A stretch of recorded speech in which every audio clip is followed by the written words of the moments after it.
So you guys, we're going to start in about a couple minutes here. We're just connecting. We're delivering the content online. We're just connecting with YouTube right now, so we'll be starting when I get a wave in the back. So no pressure in the back. Okay.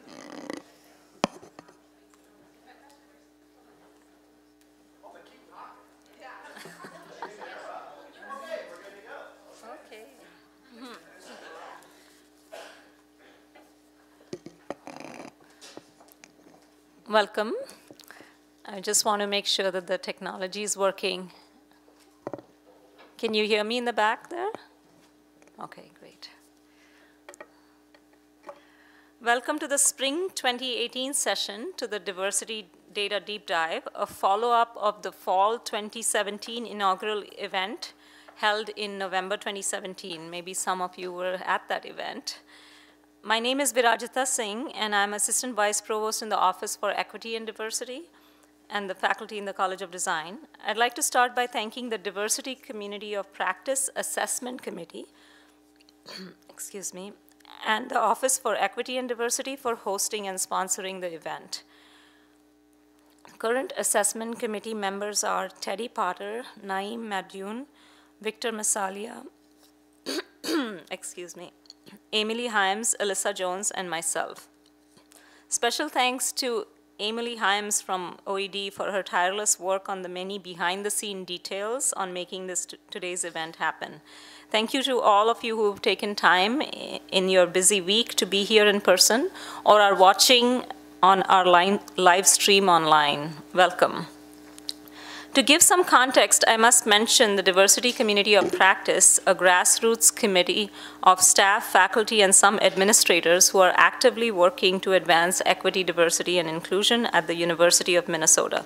You can find out more about us, including our membership roster, on our website if you look up DCOP UMN. We meet monthly with sessions that are focused on learning, on deepening our understanding and applications of equity and diversity issues at the University of Minnesota.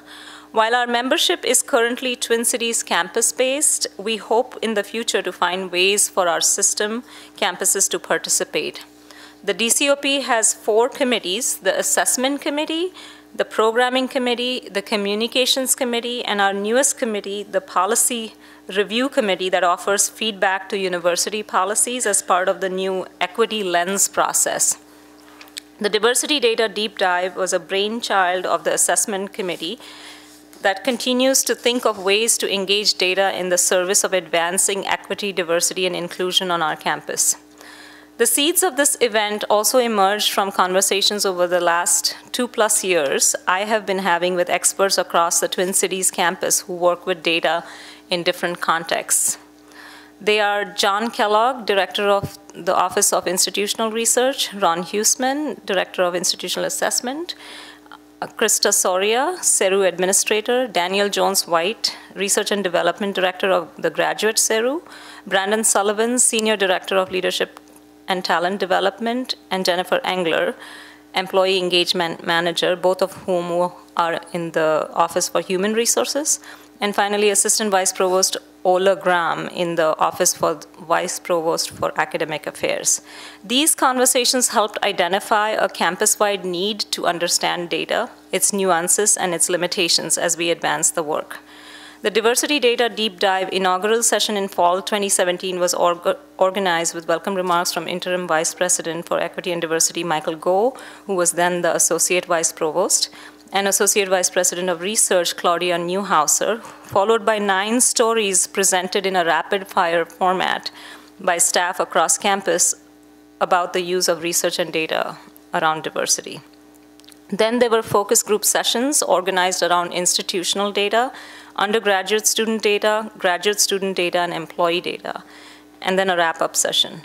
Based on the feedback we received, the assessment committee determined that it was important to continue the conversation to narrow the focus to a couple topic areas that we would go deeper into this spring. Some feedback we received at the fall session suggested we perhaps went wider than deeper in the last event. This is what brings us here today. The session that I will introduce in a little bit is about going deeper on 2 topics. First, the sexual misconduct-related data in alignment with major initiatives on our campus around sexual misconduct.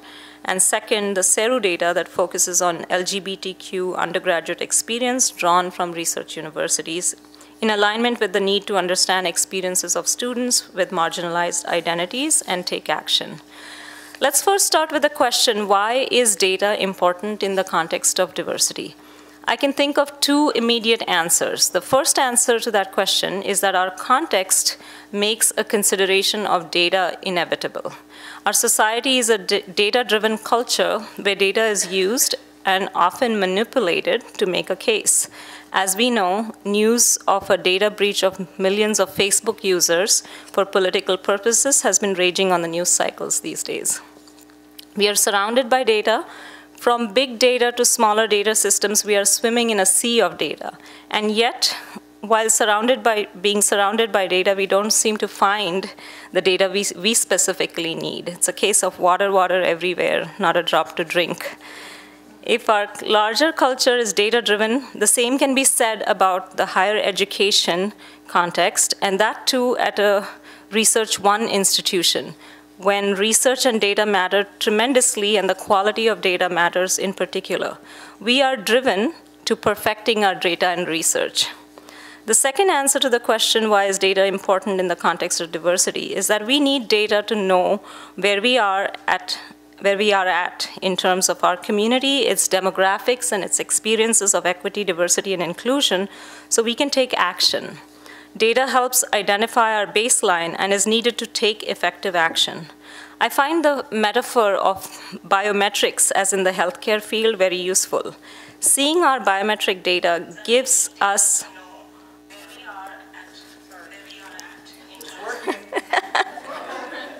That's my online voice. Let's see.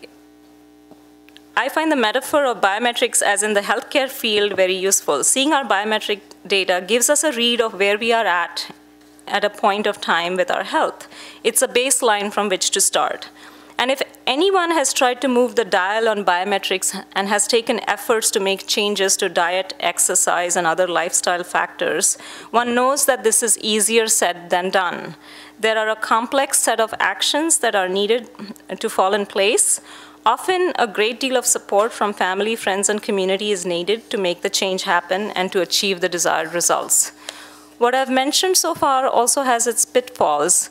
In a data-driven culture, focusing on data can become an end in itself. In a research-based academic context, the beginning and the end can be the data.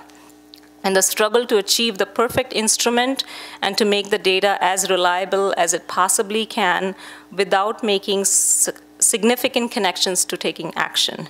Taking action becomes somebody else's job as we focus on perfecting the data. When I discuss these ideas with colleagues across campus, I hear agreement to the notion that data actually is far from perfect. It is at best a snapshot. It can be influenced by our biases in how we ask questions. So let's next go to the question, what have we learned about data in the Office for Equity and Diversity's recent work? In the Office for Equity and Diversity, we organize our work around three strategic goals. One, increasing representational diversity. Second, improving campus climate. And third, leveraging strategic partnerships and initiatives across units and colleges and also partners beyond the university. One example of a data dashboard, if you will, is within the College-Made initiative that some of you may be familiar with. Here's our description of the initiative.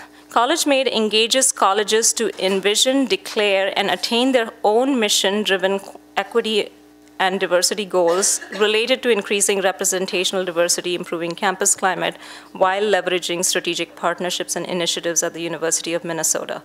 It recognizes our colleges as the locus of vision and action and draws on the notion of local efforts, referencing MADE in Minnesota to affect institutional change. The key purpose of College-Made is to foster agency and urgency for equity and diversity action within and amongst colleges.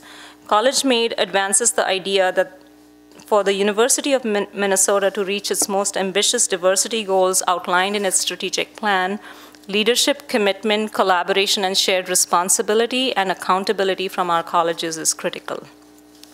In terms of the data we collect for CollegeMate for representational diversity, we draw from the demographics of students, staff, and faculty data with the help of the Office of Institutional Research. For campus climate, we draw data from the CERU and the Grad CERU surveys, also with the help of the Office of Institutional Research. We also draw from employment and faculty engagement data from the Office of Human Resources and the Leadership and Talent Development Program. And for strategic partnerships and initiatives, we draw on data from OED's education programs of faculty, student, and staff participation, and also awards and other activities, and participation in the diversity community of practice, and yet other activities. We expect to advance the work beyond colleges to selected units within the Twin Cities campus as a pilot, and also to system campuses in the future. Vice President Go and our OED team just returned from a campus visit to Morris campus and also Crookston, and there seems to be a strong interest in applying this format. While race ethnicity data is front and center, our demographic data is the most easily available to us, and we are working in the 2018 cycle to expand that to include disabilities-related data with the help of our Equal Opportunity Office and also OED's Disability Resources Center. Of course, in all of this data, we follow protocols of protection of data where the N sizes are too small to report to the units. Some of the things we are learning from the data from an institutional perspective are, in representational diversity, the numbers of our racial and ethnic minorities, for example, American Indian, Black, Hispanic groups, are growing, but quite slowly across the categories of student, faculty, and staff. Our student and faculty population is more diverse than our staff population. Gender distribution varies by disciplines and colleges. In campus climates, we see the results from our responses of our white students, our American Indians and students of color, and our international students vary, which suggests that even if they vary slightly, it suggests that we are offering what we see as uniform experiences, and yet they are being received differently by different groups. In staff and faculty, where the numbers allow the data to be reviewed, we see variations in response to climate by racial and ethnic categories. We also see varied participation in educational programs around equity and diversity across units and across faculty, staff, and student lines. Mental health-related disabilities are starting to emerge as one of the top 3 disabilities our students are reporting. From a process perspective, we are learning some other things. Our silos, so typical in higher education, are getting in the way. We need to work on getting data in the hands of those who are responsible for the action. While relevant data is available to leaderships and decision makers, equity, diversity, and inclusion, goal setting and action can get lost in a number of competing priorities. While the data is available to certain sections in the unit, the result of the actions have impact across the unit and institutions. Take, for example, the issue of campus climate. While efforts to improve the climate can be worked on centrally in a unit, we know that even peer-to-peer interactions that involve microaggressions in a cafeteria can affect how an individual student experiences climate. Campus climate is certainly not centrally determined and can't be ensured by centralized action. Diversity is and needs to continue to be everybody's everyday work. In addition to leadership, diversity committees in units where there are such committees could be working with the data for more effective action. In cases of hiring, implicit biases in a search committee or HR policies and procedures interpreted in specific ways could lead to missing the opportunity of a hire. We hear often that there are not enough candidates in a pool, but the data we bring from the Equal Opportunity Office and OIR show us otherwise, that the pool of outstanding candidates is robust and growing, but so is the competition across educational institutions to recruit these diverse candidates. The President's Postdoctoral Fellowship Program, led by Associate Vice Provost Sean Garrick, and the data gathered from it recently is showing us that there is no lack of vetted, excellent candidates who are interested in coming to our institution. But what is needed is the resources, along with the will to commit those resources and engage the candidates to bring them to our institution. Meeting with colleges has also been a very positive experience of partnership and gaining new understanding of data and context and goals that might be set, keeping institutional and unit goals in mind.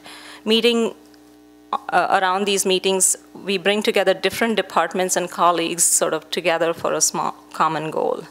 Perhaps the most important lesson we are learning is that data alone is not enough. Without empathy, reflection, conversation, and education on the topics of equity, diversity, and inclusion, it is not possible to achieve the outcomes. The work is hard, but possibly it also needs a willingness and openness to engage that cannot be mandated and prescribed.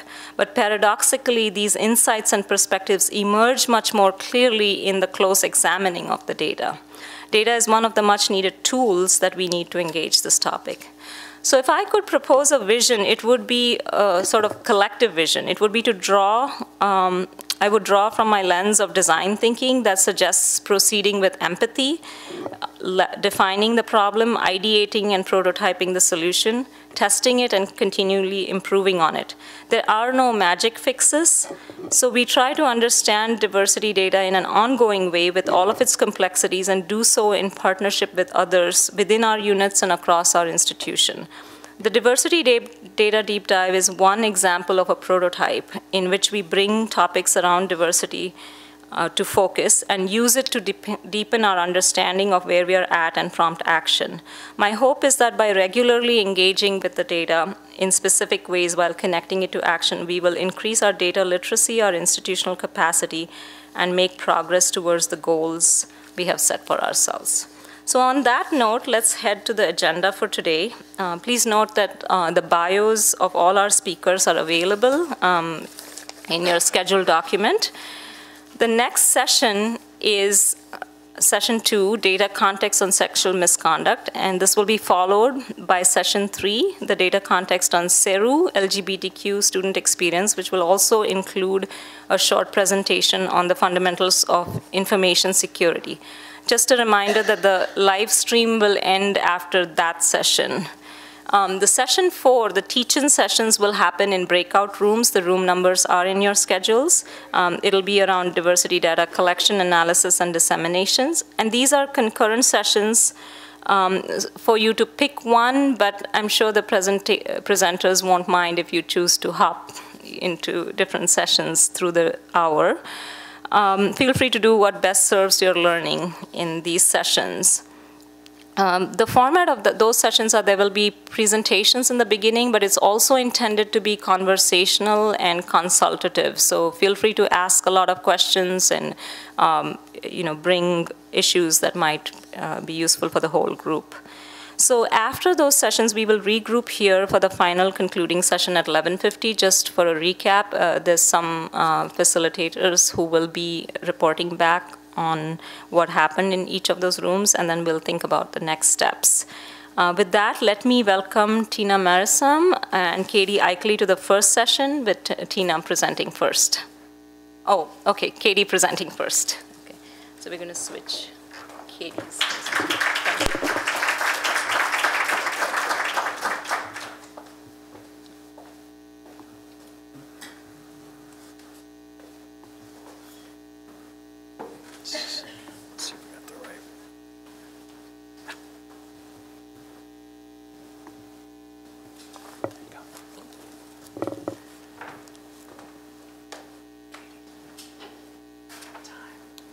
Thank you.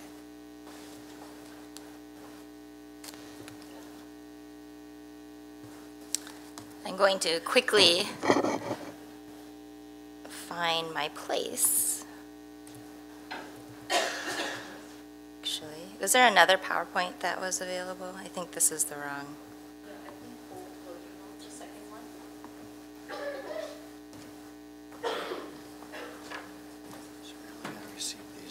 Oh, there it is. Yep. Okay. Perfect. Sorry about that. Wonderful. All right, well, good morning, everyone. Again, my name is Katie Eichley. I use she, her, hers, and I'm the director of the Aurora Center for Advocacy and Education here on campus. I want to thank the DCOP to allowing me to be here. This morning was a bit of a crazy morning. I was trying to get my 17-year-old up out of bed so he could go to school, my 10-year-old also, and all the while, my very fuzzy gray and white cat kept chasing me around the house because he wanted to cuddle. And I've noticed that whenever I wear dark clothing, it's instantly and as I'm trying to like shoo him away, my 10-year-old's like, Mom, you should teach him about consent. Like, if only it were that easy. And that really is what some of the things that the Aurora Center does. We've been a service on campus for over 30 years. We provide free and confidential direct services, peer workshops, as well as leadership opportunities and collaboration around issues of sexual assault, relationship violence, stalking, and sexual harassment for all students, faculty, staff, and those as well as Augsburg College. We have a contract with them.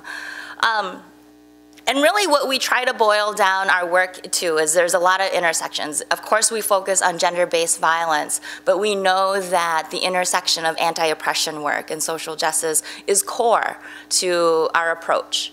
And so if I could teach anyone beyond just respect and bystander intervention and how to have happy, healthy relationships, it's truly how to respect and value themselves first, and then being able to respect and value other folks who are either in their peer circle or outside of that circle.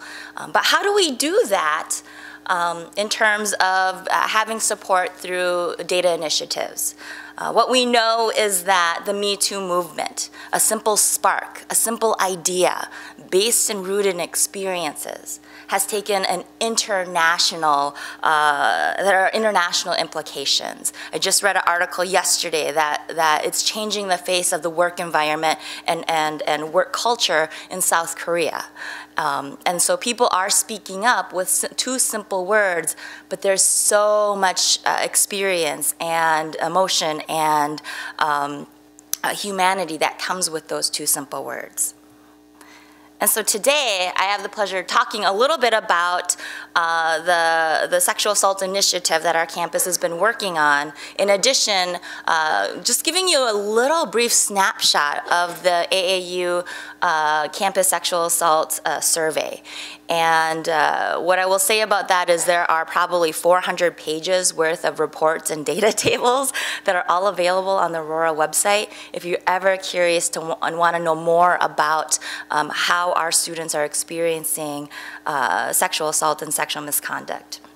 And then last, the thing that I really pride myself in is trying to take all of that data, all the things that are out there, and turn it into practice. That's the big university challenge for me is as a practitioner, how do I use all of these experiences and numbers to try to improve the experiences, the safety, the respectability of our campus climate, our campus culture. So I'm going to start very wide and then narrow in. And so back in 2011, when I actually first joined the Aurora Center, prior to that I had been working on campus since 2004 in housing and residential life. So I actually have a student conduct and policy background. And then transitioned over to the Aurora Center, and right before, or right after I joined the Aurora Center, something amazing happened. And that was, whether or not you're a Title IX investigator or not, it was something called the Dear Colleague Letter of April 2011, which said that the Title IX had a much broader scope. It wasn't just a law applicable to equity and gender and programs and opportunities within athletics, but that it applied to the greater campus around a number of different issues that included sex discrimination, students who are parents, sexual identity and sexual orientation and expression. And so it allowed campuses to really challenge themselves to explore what are we doing through our policies, through our inclusion, through our recruitment, and through instilling safety on campus. And so since 2011, our campus has been working pretty rigorously on a lot of response mechanisms, trying to improve our mandatory reporting policies. We had that actually way back in 2012, right after the Penn State and the Jerry Sandusky football assistant coach situation. And so our campus had started to already look at those broader issues. Things like requiring students to have an online sexual assault training that occurred back in 2013-14. And then things like the affirmative consent policy that our students really advocated for, which was helpful both for administrators as well as students to really understand how do we appropriately communicate, physical contact and intimacy, and still have a sense of respect and honoring our partners.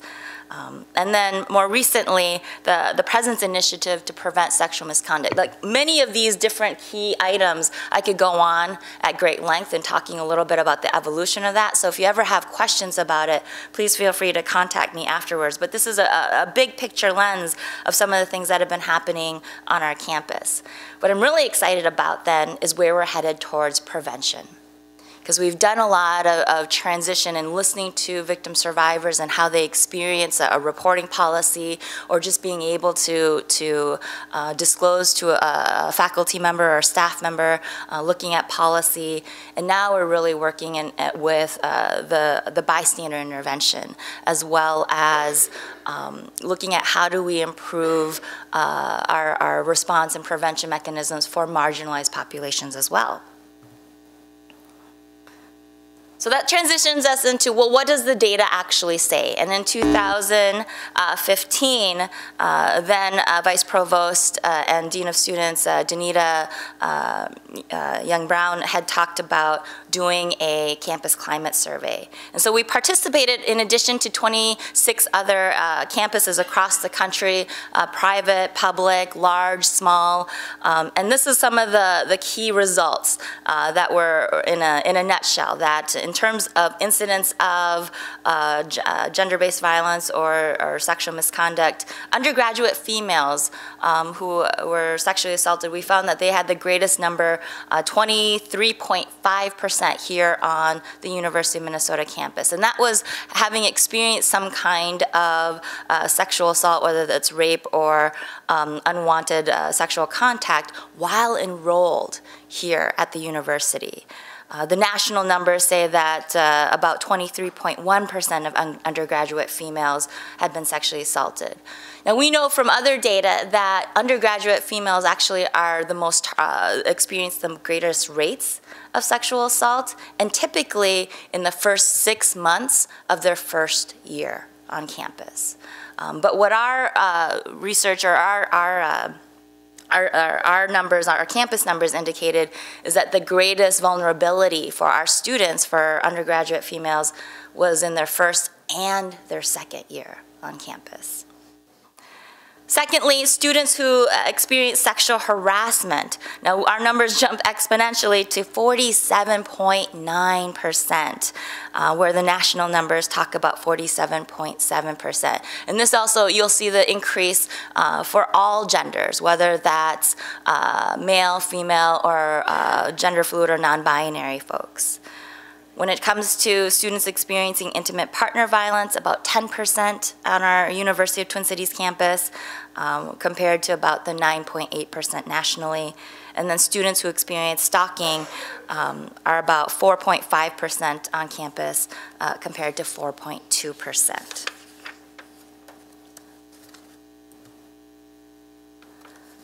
So if this were a traditional workshop, I would have already had you doing some activities and having discussion, but I think education is also about the experience and connecting with people who are in the room who also have considerable knowledge. And so what I'd like you to do is take a moment to talk about this with the folks at your table. And my question is, we're here to learn a little bit about the intersections of gender or even marginalized populations and their experiences and impact around sexual misconduct, but why is that even important? Why is it important to examine the experiences and the lived realities of marginalized populations? That's what I want you to talk about with the folks around your table. Take just a moment.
I'm good.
We're gonna bring it back together.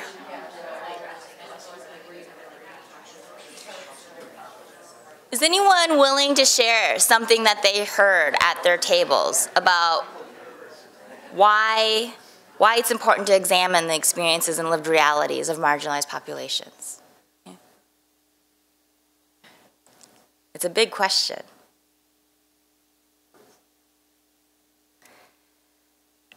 It's important to understand why we are doing something, to understand the passion and the purpose, to recognize and to acknowledge and center the experiences of a very large group of people who traditionally and historically have been undervalued in our society, who have experienced challenges and hurdles, but who also contribute greatly to our world, to help solve problems. And so I've learned in my own journey, both as a practitioner, as an academic, and also as a human being, that solving the great challenges of our societies is directly connected to including marginalized populations in those problem-solving strategies, because it creates avenues of liberation for all of us. What do I mean by that? When I think about the lens of sexual misconduct and sexual assault, I know from the data that folks with marginalized identities experience extremely high rates of all forms of violence, right? I also know that on a different part of the continuum or spectrum, we have athletes and Greek life who also actually experience extremely high rates of sexual misconduct. And within both sets of communities, there are cultures that prevent them from seeking resources, from reporting, from even saying anything within their own small network, for fear of being cast out, for fear of being isolated, for fear of being shamed. Now, those also exist for other victim survivors as well, but when you become ingrained in part of an insular community because you feel safe and comfortable or supported, you may end up having to sacrifice some of your own safety and dignity to remain part of that group. And it's human nature to want to be connected. And so when I think about response and prevention in sexual misconduct, I think about some of the challenges really that marginalized individuals face in those marginalized populations, knowing that honestly, if there are ways to problem solve and strategize, that I'm actually providing avenues of liberation for even more people. Okay. And so we're going to take a closer look at what the data talks about for the Twin Cities campus involving transgender, genderqueer, and non-conforming individuals. And that's how the survey itself categorized the data. Now, I want to put a caveat out there, though, that as a practitioner who works with all genders of victim survivors, that to simply lump transgender, genderqueer, non-conforming folks all in one category is actually a very great disservice. Because I know that trans men don't experience the world the same way that trans women do. And so that's maybe a limitation in even our research methodology of putting them all lumped into one category. Okay. What I can tell you overall is that about 99 gender fluid folks completed the survey, almost 5,000 females, and around 3,000 males. And when we look at kind of the breakdown even between graduate and undergraduate, we had about 60 undergrad, 39 graduate, gender nonconforming, as well as about 3,000 females and almost 2,000 graduate females. And so that's just kind of the breakup, because that's how the next few data tables are outlined. I remember on Facebook I was looking at a video clip, and they had this compilation of gender reveal parties, and I kind of both roll my eyes and then I'm like, oh, that's kind of exciting and cool too. But then I saw this meme, and it talked about how there was a gender reveal party that everyone attended, and when the box was lifted, there stood a glass of water. And everyone was really excited, and we're cheering, and we're like ecstatic, because the gender was fluid. And I'm like, yes, finally. I'll caveat that these statistics don't look well. They're kind of harrowing statistics when we kind of break them down. But as a practitioner, I'll put some meaning to that once we get through it. There's just a few slides really outlining that when we look at actual sexual assault, where there was actual physical force involved, some type of incapacitation due to drugs or alcohol or other substances, coercion. And coercion is really defined as this unreasonable amount of pressure to feel like you have to acquiesce to a behavior. In fact, in a policy and law perspective, both Canada as well as Denmark are re-examining the language of their laws to account for the fact that sometimes people will say yes to a particular sexual activity when reality is they actually wanted to say no but didn't feel safe enough to say no. And then, of course, the absence of consent. So what the chart is indicating is that 34% of transgender, queer, and non-conforming individuals indicated that they had experienced some kind of sexual assault involving physical force, incapacitation, coercion, or the absence of consent. 22.7% of all female-identified folks, and then almost 6% of male folks. Then we look at harassment, and there's different forms of harassment. I only included, I think, 2 of the different forms, but they're very specific. And you can look at the different kinds in the data tables available. But when it comes to offensive sexual remarks or jokes or stories, numbers jump extremely high. And I've broken it down both by gender identity as well as graduate to undergraduate. Okay, and so the first 2 are TGQN undergraduate, about 68%, to graduate students who are 66%. The next 2 categories are female undergrad and female grad, where it's 43% to 30%. And the last 2 segments are 24% to 18%. Now, I had a heck of a time. I tried to do like these starburst graphs or tree branch graphs to make it look more interesting, but the good old bar graph's like, welcome back. Then we look at harassment in terms of comments about body and appearance or sexual activity. And we're finding that, again, our students are experiencing these things here on our campus while they're enrolled. 74% of TGQN undergrad, 65% of TGQN graduate students. And then there's a drop of 50% undergraduate females to 31% of undergraduate females. And then a small spike for our undergraduate males, 36% to 22% for graduate males. Are you beginning to notice a trend, though? Intimate partner violence. So this asks for students who are actually in a partnered relationship, how many of them had actually experienced some form of intimate partner violence. 31% of TGQN undergraduate students to 20% of grad students.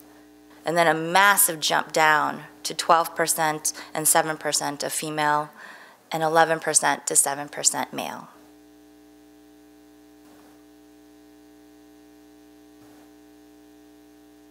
And the last category is stalking, where we see that TGQN undergrad and graduate individuals, 12% to 9%, female grad and undergrad, or undergrad to grad is 8% to 4%, and then big drop down to 2% undergraduate males to 3% graduate males. And so what we are seeing at the Aurora Center is that we're actually seeing more men coming in to seek services, as well as more of our queer community. It's not to the numbers that we quite want yet, because we know, again, that folks are experiencing rates of gender-based violence at significantly higher levels.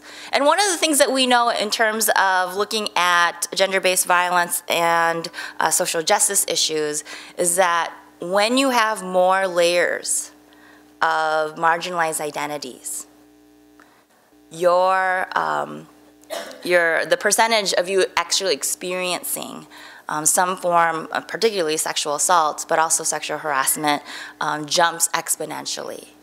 And when we talk about why these things happen, when we train our volunteers, we have about 105 volunteers, 20 of them are male, a small number are non-conforming, and then we have about 40% of our volunteers who are folks of color. What we talk with our volunteers about is that power and control is one of the main tools and components of oppression. And people will use things, there's a power and control wheel where folks will use, privilege, or will use isolation or shaming or finances or children or pets. But all of those segments of the power and control wheel are ways to exert power over an individual. And we see that then in the layers of social identities, whether it's folks of color, whether it's folks with disabilities, that the more layers of identities that you have, the greater rates of gender-based violence we'll see among those populations. And so while these things are happening, one of the things that we're trying to figure out is help-seeking skills. How does that impact then a person's ability to disclose to either a family member or a formal reporting body? And what the AAU survey talks about is that the main reasons that people indicated that they don't report a sexual misconduct, 59% of the case people said that they don't view their cases as serious enough. And that includes, rape with penetration and force. So one of the most egregious forms of gender-based violence, even then, individuals didn't report that because they didn't feel that it was serious enough. 45% indicated shame or embarrassment. 35% indicated that they believed nothing would be done anyway, even if they reported. And then 20% indicated that they were afraid that those reports would not remain confidential. Okay. What's interesting about this data is that this was broken down into female and male. And when I looked for the data set or the data table indicating, well, how did our TGNQ folks, what did they say? There wasn't enough data or enough people to respond to that question. And for me, that indicates then, obviously, for many reasons, reporting is off the table for a large percentage of our victim survivors, whether it's because of, the historical context or with law enforcement, or again, that barrier of if I out someone and I was hurt by someone within my own community, there are massive implications there for that. So these are things as a practitioner I think about. Additionally, though, I care about qualitative data. Okay, what is the lived experience? What is the actual problem perpetuating some of these issues? And so one of the really great tools and strategies that we utilize is from the School of Public Health. It's the ecological model that really talks about how do we make change on these different levels. And this graph actually talks about the risk factor, or this table talks about the risk factors for violence based on the ecological model, breaking it out into the large societal, and then the community, relationship, and individual. And if you get a closer look at what these bullet points talk about, it talks about, say, a weak legal and criminal justice system, or perpetrators not prosecuted, or poor social security, economic, social, and gender and inequalities. And it breaks it down even further into all the way down to the individual with, maybe there's a family history of violence or witnessing gender-based violence as a child. Substance abuse or prostitution or disabilities or firearms ownership. And so that's what I like about this particular graph is it's taken information from the experiences of individuals and tried to catalog it so that we can kind of understand from a strategic perspective what are some of the issues that we can take on to try to minimize violence looking at then also, the particulars of why might individuals not seek services for help. Okay. Knowing all of that, this is the area where Aurora continues to try to expand our approach. And one of the things that we've been looking at is trying to create a model of, yes, there's systems justice where you actually report, and hopefully there's an investigation or some type of accountability. Systems justice can also look at more restorative and transformative.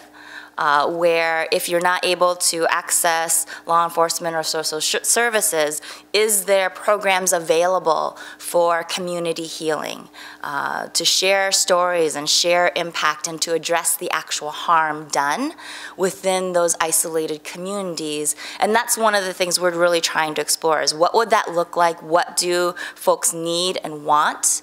And how do we do that with dignity for all parties involved? The other aspect that we're also looking at then is beyond systems justice is healing justice. And not everybody needs to or wants to report. Okay? In fact, many of our survivors are more restorative. They don't want tons of harm done to the person who perpetrated against them. They want that person to know what they did and to amend their ways oftentimes. But for recovery, for victim survivors, it's often a personal journey. And you can't force a victim survivor to heal by force, okay? And so when it comes to healing and empowerment, there's a few strategic things that we know about victim survivor recovery. And that oftentimes it involves some of the information that Brene Brown, who studies vulnerability and shame, has published on. She talks about that to overcome shame, you know, true shame, whether it's individual shame or even community or societal shame, you need to address these three components. The first is courage. Courage to share your story. Courage to speak your story. She has a quote that says, owning your own story and loving yourself through the process is the bravest thing that one can ever do. And what we've known and seen from the Me Too movement is this shaming and this silence.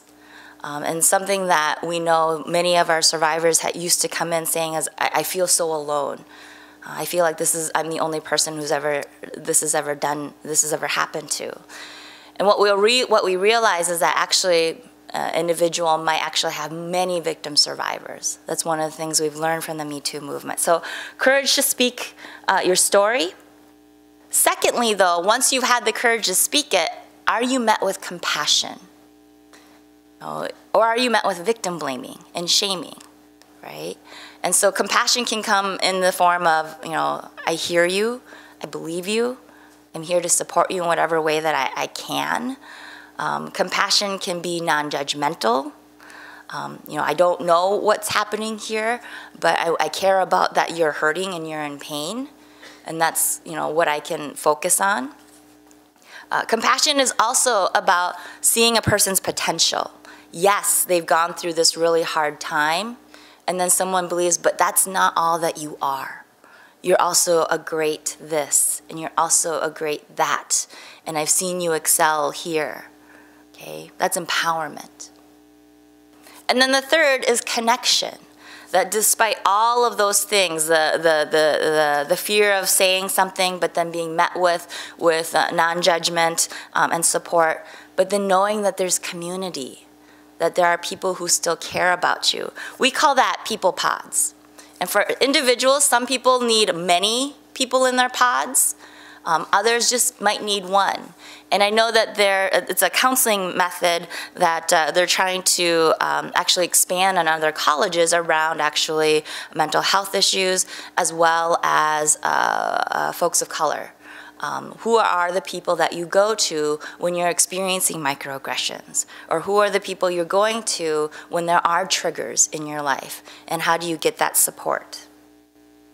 And then, of course, systematic change. And when we look at systematic change, we're looking at policy, we're looking at procedures, we're looking at do folks know what to do if they get a disclosure. And so those are things that our campus is definitely working towards. And I was asked then, you know, what does that mean for all of you in the room?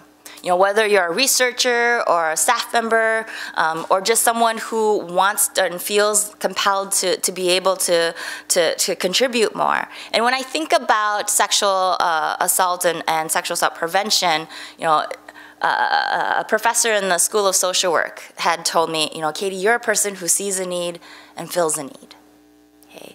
And so what I've learned is that instead of me saying, you know, here's all the things that you can do, it's really about what are you capable of doing? I get that question a lot, particularly from male groups who want to work with us. They're like, what can we do to prevent sexual assault prevention, Katie? And I've oftentimes given them a list, and then they're kind of like, I don't know if that will work here, or I'm not sure if our group is ready for that. So I've learned to change my narrative to say, well, what are you capable of doing? And then how can we work together to enhance that and make sure it gets done with the informed evidence and best practices? I talk about response and prevention, so creating truth-telling spaces. What that means is there a capability of someone disclosing something like that to you? Whether you're a person of color wanting to talk about what it's like to be a person of color, are you a supervisor who actually is willing to have those conversations? In my own personal experience, it's really tough to talk about being a person of color as a professional with a supervisor who hasn't actually opened the door to do that. I had a student journalist come in. She was writing a project one time, and it was around sexual misconduct. And she was surprised to see me. She identified as South Korean too.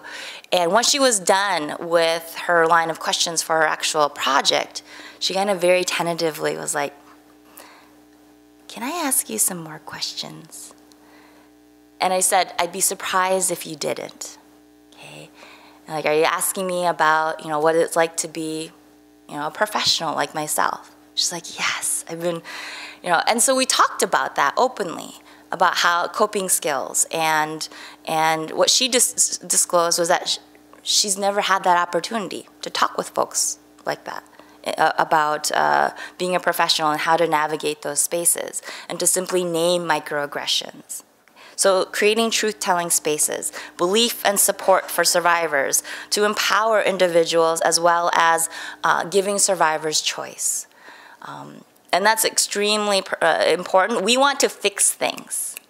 When we hear something and we hear someone in pain, one, dealing with vulnerability is oftentimes very difficult for us to do. And so we have to check that, because that vulnerability is about us. It's about our insecurity of not knowing what to do, or worrying that we'll say the wrong thing. And we forget to just simply be in presence with someone who's sharing. And when someone shares something like that and I'm not sure what to do or say, I simply validate, like, wow, that, based on what you shared with me, I can understand why you're feeling this or why you experienced that. That can go a long way to simply validate. Then prevention, we really frame it around equity and respect. The Aurora Center has the Power of Respect campaign that we're running right now. And it's a curricular campaign. And it goes, the power of respect is respect yourself, respect others, and respect boundaries.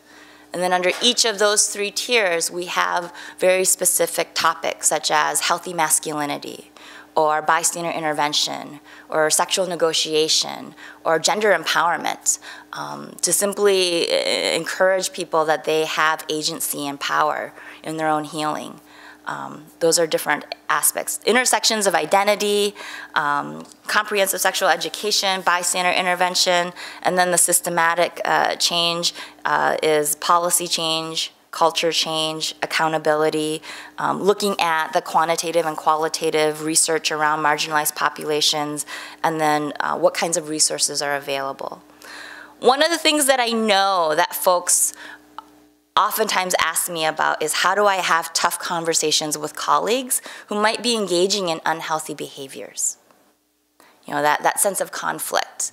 And I go back to my student judicial years, where I know that accountability, but also validation, need to go hand in hand in those tough conversations. And what I mean by that is, when you only give someone accountability and have that tough conversation around conflict, it can get a person to be defensive. Like, right? They're telling me what to do, and I've messed up. You still need to do that. I noticed this behavior and I'm concerned about it. I'd like to see this improvement. But you also have to add validation. A validation of, understanding why they might be engaging in that harmful behavior. Has something happened? Are they under a certain amount of stress? Can they explain, well, I did that because I thought this, and saying, well, I can understand that then, but I still need you to change this behavior. And so it's a both and, that you do need both accountability and validation, because if you only have validation, that simply says they can continue that behavior, right? Or that nothing is wrong with the situation. Last, in terms of campus recommendations, this is veering off from the President's Campus, the President's Initiative to Prevent Campus Sexual Assault Misconduct. We do have 4 subcommittees that includes faculty and staff training and looking at policies and reporting obligations, identifying risk and early intervention, our student engagement and education committee, which I'm really excited about. We're one of few campuses in the country that are really looking at a layered 4-year curriculum experience around preventing sexual misconduct. But that's ongoing training. It's having more student leaders, addressing graduate students on campus, and that peer-to-peer education, as well as public awareness campaigns and evaluation. If you're a researcher and you are interested in this area at all, I would love to know more qualitative research about what prevents individuals, what would it take to get folks to trust institutions, how do we engage in trust building, as well as more data on perpetration. And looking at, we have plenty of data now on victimization, but what are the characteristics, what are the values and attitudes of those who actually perpetrate. We can engage in as much bystander intervention training as possible as students, faculty, and staff, but the reality is if our values are still rooted in entitlement or misogyny, or I should just be able to do this behavior, as much bystander intervention as you want will not change that culture. Questions?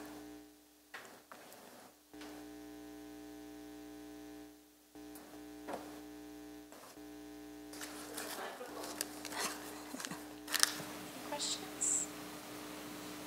Is the survey going to happen again in any particular time frame? We had heard that AAU was going to conduct, oh yes, is the survey going to happen again in any format? And I was told by AAU that they were going to administer it again in 2019, if not 2019, 2020.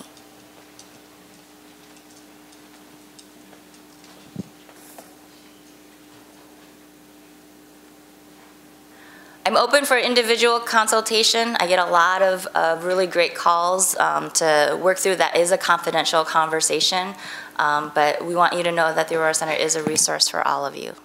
So thank you very much.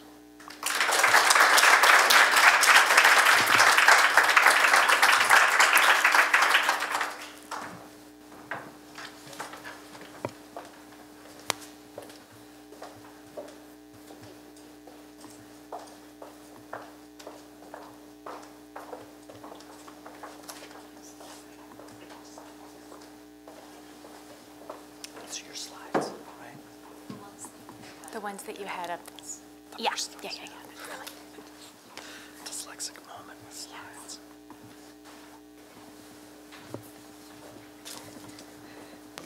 Hello, everyone. My name is Tina Marisam. I am Director of the Office of Equal Opportunity and Affirmative Action, EOAA, and also the university's Title IX Coordinator.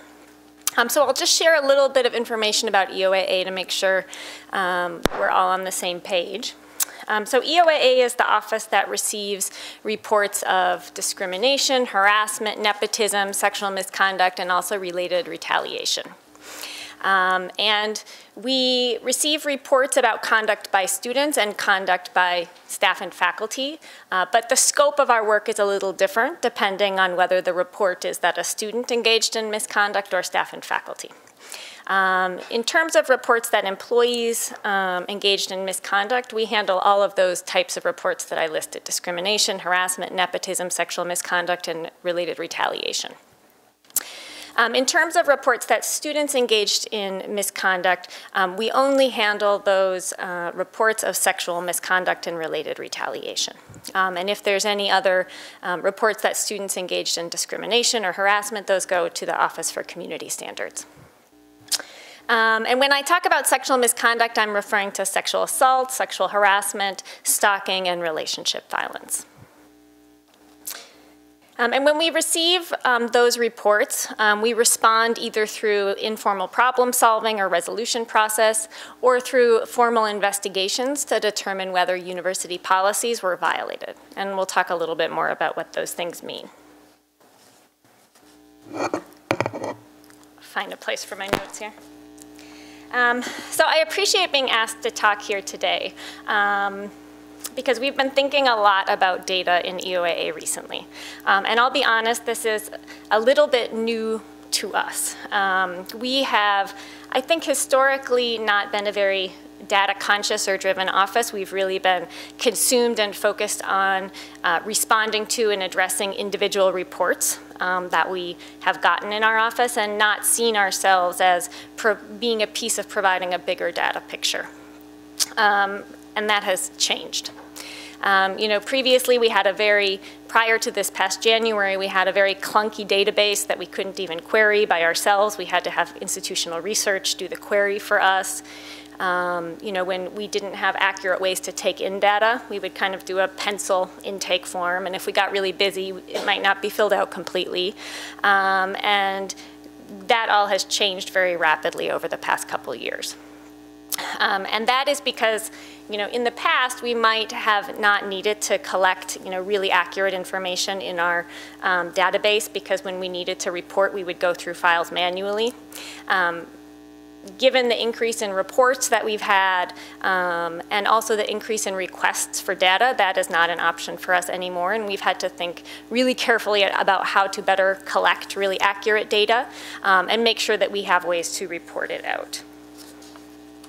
In terms of the requests for data that we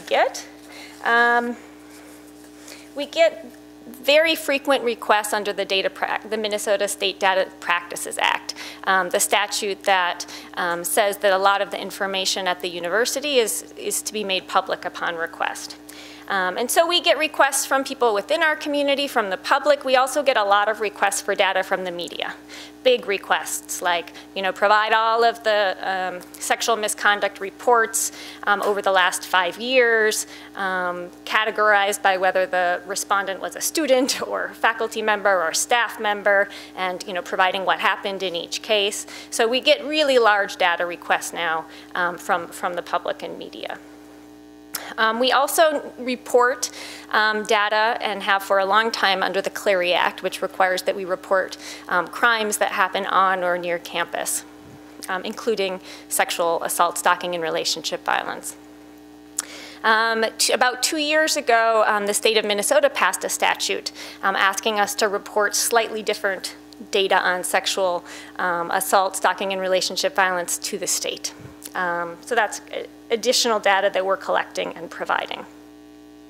And then more recently, this last summer, EOAA was audited by the State Office of the Legislative Auditor.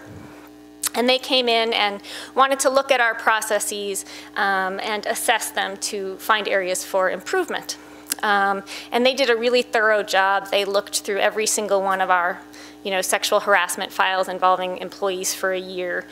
They worked on the project for about 6 months, and they also asked us for a lot of data. And one of their recommendations after they finished the audit was they recommended to the legislature in Minnesota that it start asking the university to provide information about sexual harassment frequency in our institution to the legislature. And this request has been echoed from within our own community. The Council on Graduate Students in the past couple months passed a resolution basically also asking the legislature to require that institutions of higher education provide information and data about sexual harassment to the state. As of now, we're only required to report data about sexual assault, stalking, and relationship violence. So this is all to say that over the past couple years, we have started getting a lot of requests for data, both externally and from our own community. And it's become very clear to us that collecting data and sharing data. Oh, yeah. It has increased for the online audience. Oh, okay. I think I know what it is. It's this guy. Do you have a jack here? This might fix it. If we just put this in. Sorry, but that's the wake up, and it's gone, so. Okay. Yeah, thanks. It's quiet here, but online it's So as these requests for data have increased, we've really realized that EOAA has a big role to play in collecting data and sharing data. And that this transparency around the information that we have is really important from a prevention viewpoint, that our community needs to understand the scope of the problem so that we can address it.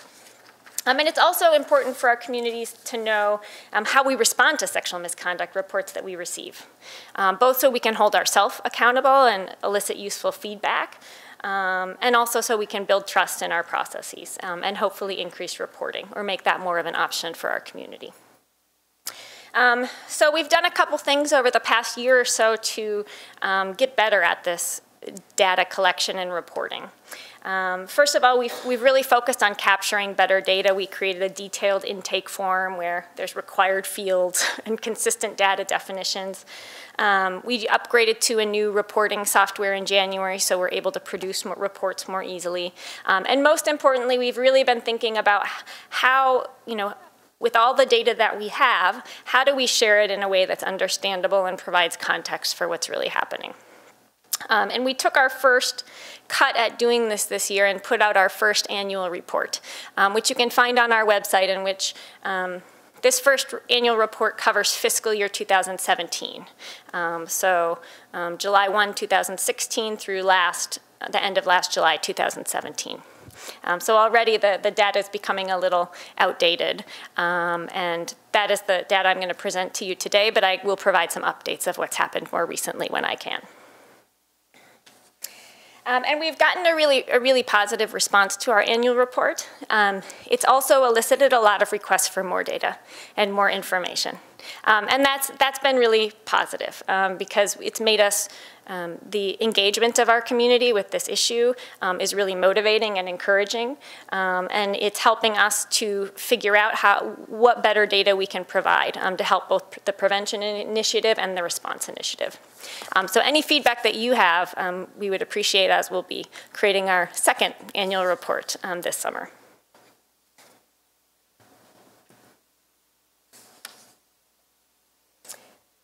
So I'll just take you through some of the numbers that we've collected. So in fiscal year 2017, we received 369 reports of misconduct. So this includes reports that employees engaged in discrimination, harassment, prohibited nepotism, retaliation, and sexual misconduct, and also reports that students engaged in sexual misconduct or related retaliation. So as you can see, by far, the biggest category of reports that we received is sexual misconduct, which is 54% of our reports. The other kind of bigger numbers are discrimination based on disability, discrimination based on gender at 8%, discrimination based on national origin at 5%, and discrimination based on race or color at 11%. What I can tell you about updated numbers is, now that we have our new database in place, as of January 1, I could pull the numbers from the first quarter of this year. And whereas last year during the first quarter we had 86 reports come into our office, this year in the first quarter we had 155. So as you'll see, this is part of the story of a real increase in reports to EOAA about discrimination, harassment, sexual misconduct issues.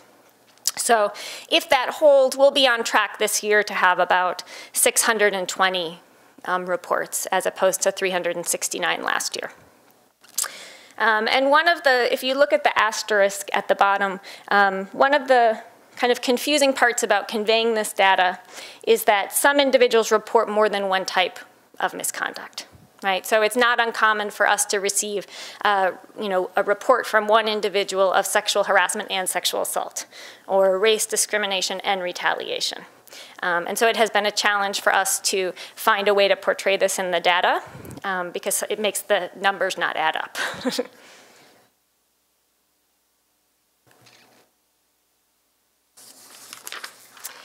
So this slide focuses on employment discrimination and nepotism. So these are just, on this slide breaks down the reports that we received of conduct by employees. And as you can see, the biggest category of report is discrimination and harassment based on race at 20%, sexual misconduct at 16%, discrimination, harassment based on disability at 14%, and also gender at 14%, national origin at 10%. We also got cases involving age, sexual orientation, gender expression and identity, religion. Retaliation reports at 5%. And this number is interesting to me because it's useful to compare this data to the data collected by the Equal Employment Opportunity Commission, which is the federal agency that receives reports of discrimination and harassment in employment. And what they've found is that retaliation is the highest proportion of complaints that they receive. That prior to 2009, the EEOC reported that racial discrimination and harassment was the largest category of reports that they received. And since then, it's been retaliation. And that in the private sector, nearly 43% of charges filed recently involved retaliation.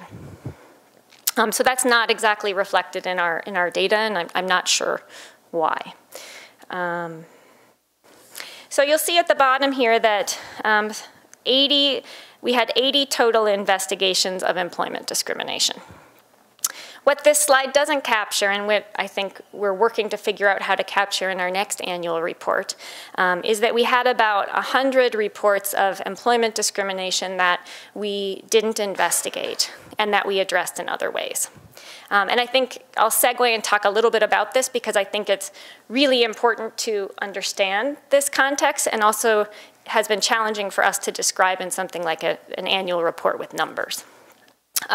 So our responsibility under the law, under our policy, and I think our moral obligation is to respond appropriately when we receive a report of discrimination, harassment, or sexual misconduct. Responding appropriately doesn't mean conducting an investigation in every case. It might not be appropriate in some cases. That I think a more sophisticated approach is to look at the facts of each case and decide whether an investigation is appropriate or some other response. Because from my point of view, when we receive a discrimination, sexual misconduct report, our aim isn't to impose discipline. Our aim is to stop any misconduct that's occurring, prevent it from happening again, and do what we can to remedy the harm that has been caused. And we have to look at those goals to decide what the best way to respond is. I think the danger in talking about this is that there can be a misperception that if there's not an investigation, the university hasn't taken appropriate responsive action or has somehow swept something under the table, which is not the case at all. Doing informal problem solving actually often is more cumbersome, it takes a longer time, and it takes more effort, and it may last over a period of years to monitor. So I'll talk a little bit about what that kind of informal problem solving looks like, since 100 of our employment discrimination cases last year used that approach. So when we receive a report, we evaluate it based on a number of factors. First, we look at the nature and severity of the report. In some cases, we may receive a report that falls into the sexual harassment category. Maybe it's a report of a couple sexually explicit jokes in the workplace. And we need to decide what to do about that. And sometimes we get reports of behavior like a couple sexually explicit jokes that may need to be addressed. It may be inappropriate, it may be making people feel uncomfortable, but it may not rise to the level of a sexual harassment policy violation. And in a case like that, doing a full-scale investigation and making a finding that it's not sexual harassment can be counterproductive and kind of serve to validate the conduct. And a better approach might be having a supervisor do some coaching and some monitoring, look at it in the context of a performance evaluation, and then periodically checking in to make sure that the conduct's not reoccurring. So that's one example of a situation where we may decide that an investigation isn't the most appropriate or nuanced way to approach a report. We also look at whether the conduct has been previously addressed. If we have a situation where that employee has already been coached on their misconduct, then an investigation might be the right route. And we also look at the preference of the person who brings the report to us. We acknowledge that the employment context can be very challenging. Employees can be very afraid and nervous, scared of retaliation, feel very vulnerable bringing a report, especially if it involves someone in a position of power like their supervisor. So we do work with the person bringing the report to try to address the conduct in a way that they're comfortable with.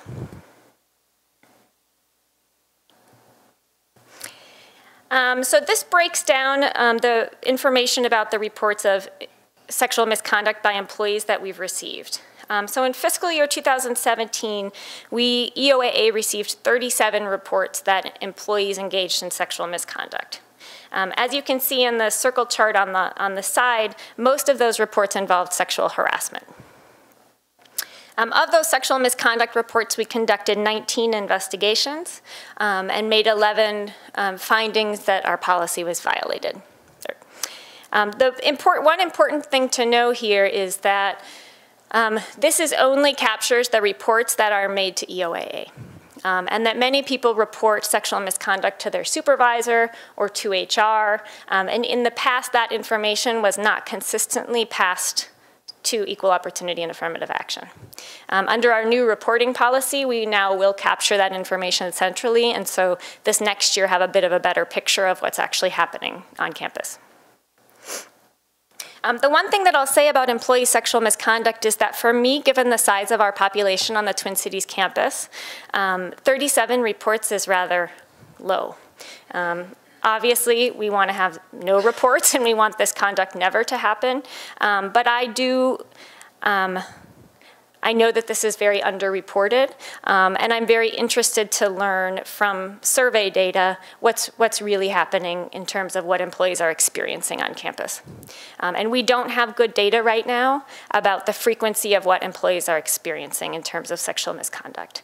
I know that some work is being done right now connected to the sexual misconduct training that's going out to collect some survey data so that we'll have some understanding of the frequency that our employees are experiencing sexual misconduct. And that will be very interesting to learn.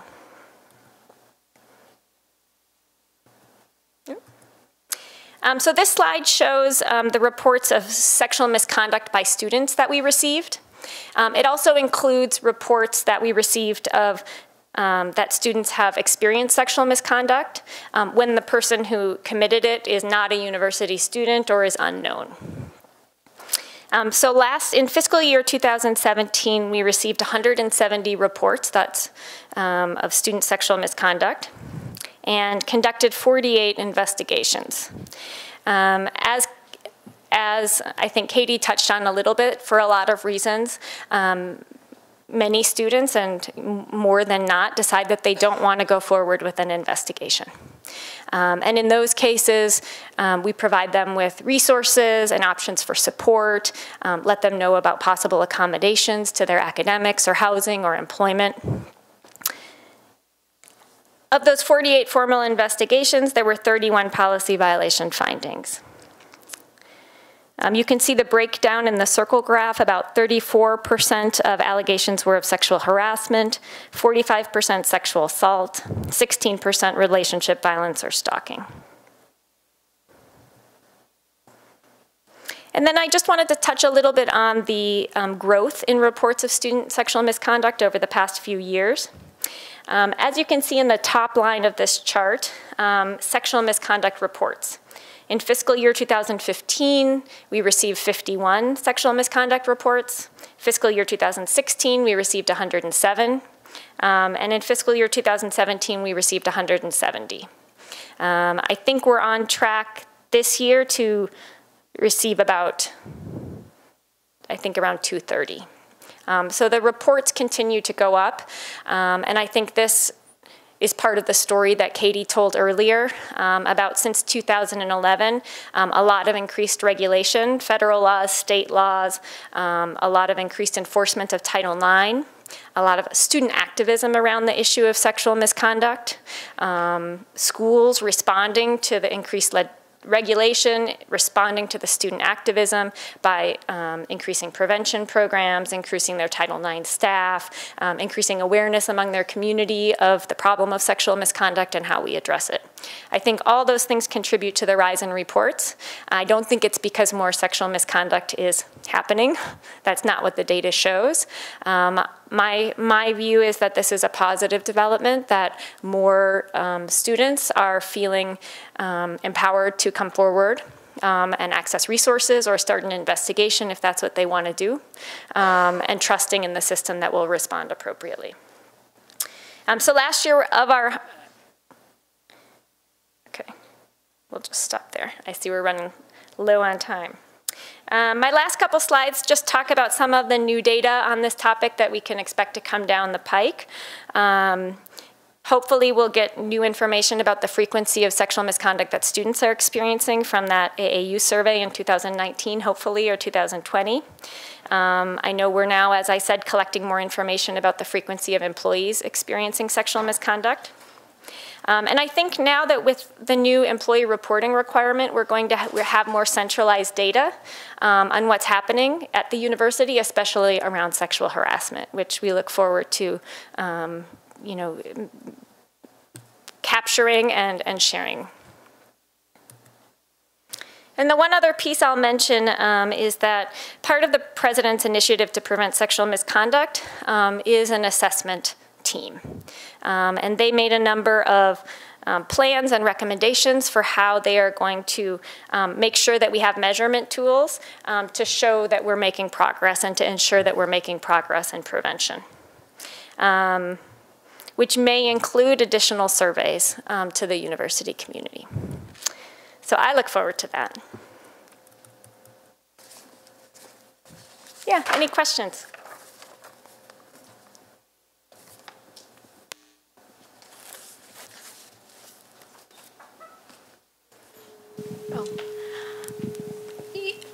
I know that the answer is going to be no, but why not the employee engagement survey? Why not ask those questions in that survey? Yeah, I think that's the question is whether we should be asking those questions in the employee engagement survey, and I think that's a good idea, and I think that's what the assessment committee is doing right now, is inventorying all of the current surveys that exist and figuring out whether we can use those surveys as tools to gather this information or whether we need to have a new survey.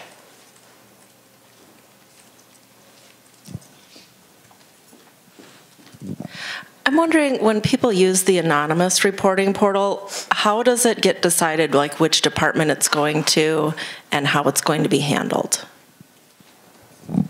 Sure, so the U reports first go to the Office of Institutional Compliance, which has a team that involves OGC and HR and others that look at the reports when they come in and decide what office they should go to. So EOAA is going to receive those reports within our scope, the sexual misconduct reports and employment discrimination reports. And when we receive them, we look into them to whatever extent that we can. We know that when a report is anonymous and when there's not much detail, sometimes we're not able to do a full investigation. We just don't have enough information. But we always follow up by doing some inquiry within the department and some monitoring to see what's happening, at the very least.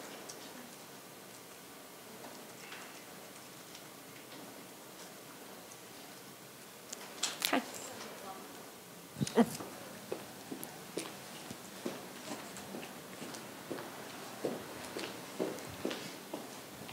Thank you.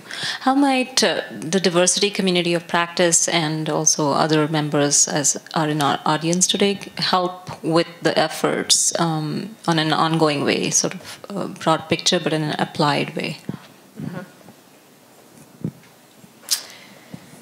Yeah, I think you know, on a really practical level, I think we would appreciate any feedback about what kind of information would be useful to departments. I think I agree with you, Virajita, that the university often has a lot of data but doesn't get it funneled to the right places that can use it. So I think having a conversation about what information is useful to departments and how we can get it to them would be a good step forward.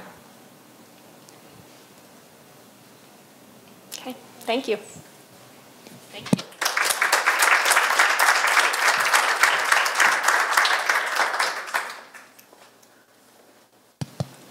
So we have a short break. Yeah, we're a little over, so maybe 7 to 10 minutes, and we'll be back for the next session. Thank you. 10 after, yeah, thanks.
Hi, Ron. I'm Vic.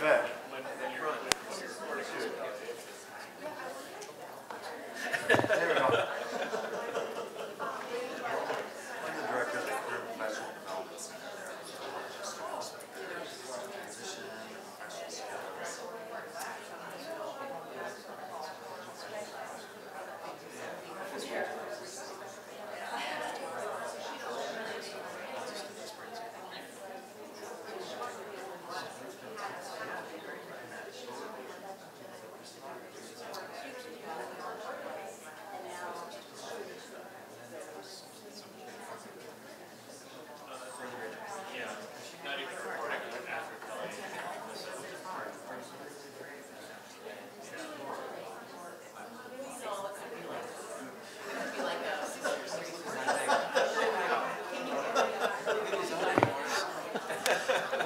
Say, Ron, are you, will you need a tie? I'm sitting right there. Will you need kind of, are you pretty, 5 minutes would be good? Okay.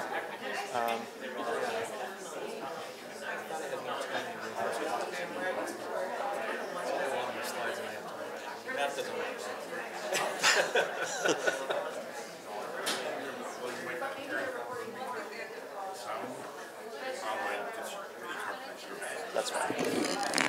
Just so you.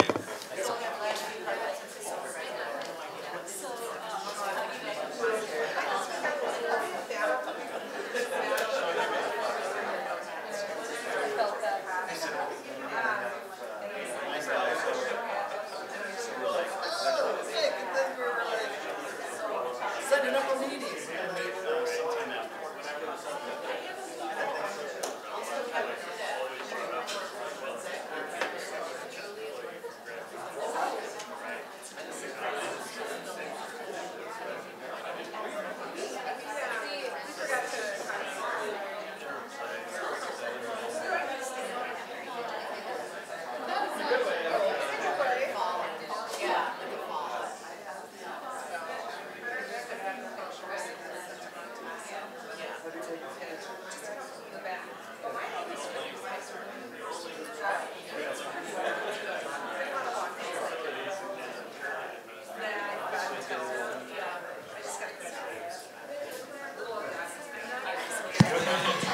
So we're going to get started here in a minute.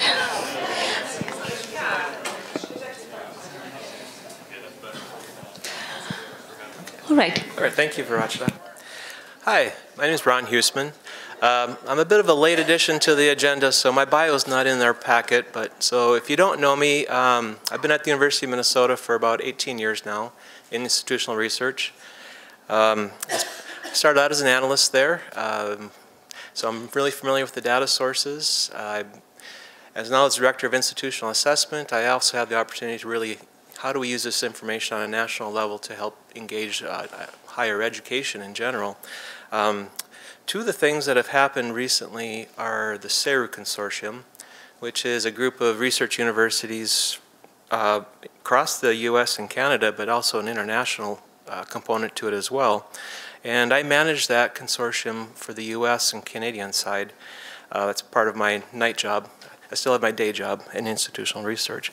The other organization that we also are the administrative home for is the AAU Data Exchange, and we'll be having a meeting here on campus this summer, and a big component of that will be the Sexual Assault and Campus Climate Survey the AAU is developing for the second round. So I just want to make a plug for that. This presentation has a lot of data. My background is quantitative methods, so that's where I naturally go. I just admit it right off the bat. So, okay. I did a lot of this presentation at Rutgers last summer for the Tyler Clementi Center there. I was invited by Maren Greathouse, who leads that center. And one of the things that I need to remember as a data analyst is the story of this data and the people behind it.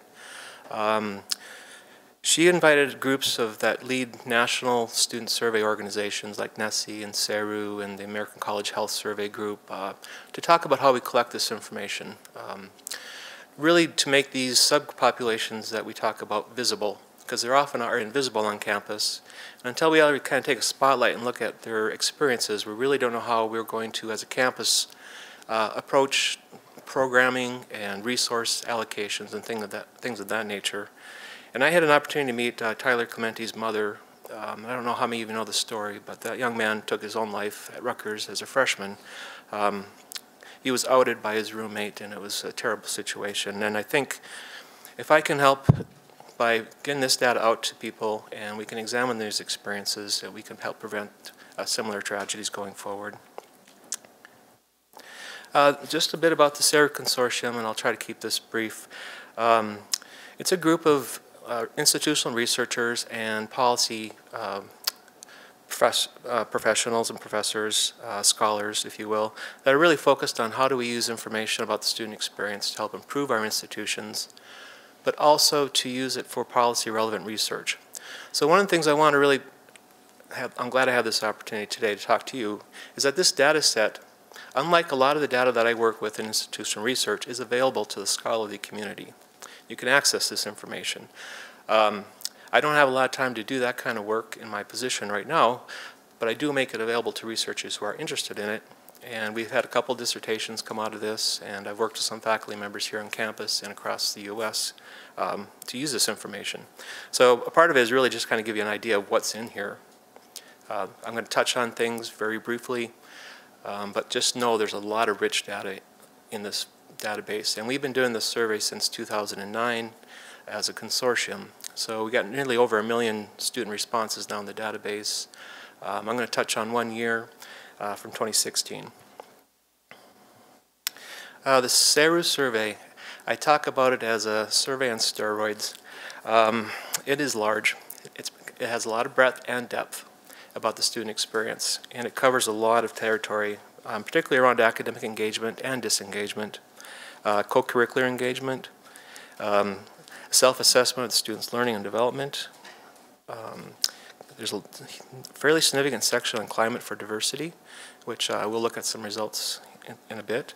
Their financial concerns, overall satisfaction, the different research and creative projects. They have those types of experiences on campus, and a pretty significant background and demographics section.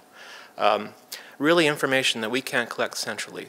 So information about students' immigration status, for example, where are they at in that generation, their sexual orientation, gender identity, political orientation, social class, a number of other demographic variables that we just don't collect centrally. So this really allows us to look at the student experience from different lenses than we traditionally have been able to do. In the consortium, the data that we'll be looking at, there's 25 institutions currently in the consortium, and you can kind of see the list there. Here's a map, just to give you an idea of where the institutions are from. So these are large research universities, and they're all public. So keep that in mind when we talk about, the results. And there's also an international component to this. There's 20 institutions now that are using the SARU survey, both the undergrad and the graduate version. They go from around the globe, from Brazil, China, Japan, United Kingdom, Russia, and recently we just added an institution from New Zealand. So the data that we're going to talk about is from 2016. This is how we asked those questions in 2016. Current gender identity, different categories there, male, female, trans, male, trans, female, genderqueer, other, and decline to state. And then a second question about the original sex assigned at birth. The question about sexual orientation, you can see the categories there, heterosexual, straight, gay or lesbian, bisexual, queer, questioning, or other, and decline to state. So that's how the question was asked in 2016. In 2018, we made some revisions to the survey, tried to get it a little more up to date, using some different terminology, and not using other, but using not listed above as a label. The SARU survey has been asking those types of questions in that kind of format since its beginning, when it was the University of California Student Experience Survey back in 2000. So we've had a long history of capturing this information, but not a long history of actually using this information, I don't think, effectively. So this is really an opportunity to bring this out to light. 2016 results, I created some categories for the analysis that you could argue with me, and I you probably rightly should. So I created 2 groups from the sexual identity item: heterosexual, straight, and queer spectrum. Queer spectrum is a conglomeration of gay or lesbian, bisexual, questioning, or queer. This was just in kind of easy analysis and the presentation. Gender identity, I created 2 categories there: cisgender and a trans spectrum, that used 2 items based on the gender identity and the sex assigned at birth. And in this 2016 data file, 18 members participated for a total of 101,000 responses in the data file, and overall response rate of about 22%. So I'll just go through what some of the distributions look like quickly. This is the actual counts that we saw in the data file. 87.3% of that population of survey responders identified as heterosexual or straight. And then you can see the percentages for gay, lesbian, bisexual, etc. I combined those into those 2 groups that I mentioned, so that 87% in the heterosexual straight category and 11.3% of the survey responders in the queer spectrum category. And then I also pulled out the asexual and declined to state, and I did not include them in these analyses or these results that you'll see.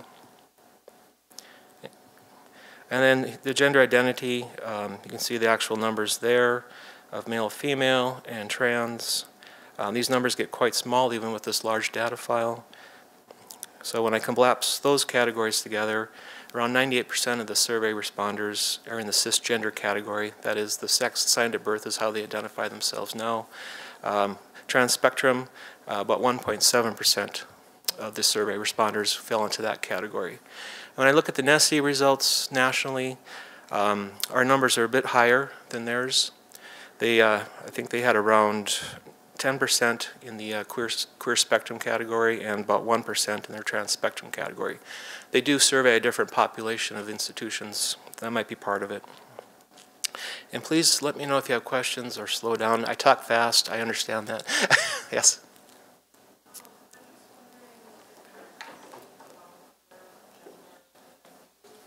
Mm-hmm. That was mostly as a way to, I'll repeat the question. So asking about current gender identity, what is the reason then for asking about sex assigned at birth? That's more as a question to kind of check about cisgender status and trans status, and that's how it's been explained to me. It's an item that we've inherited over time, but we've kept it that way. Yeah. Yes, yeah.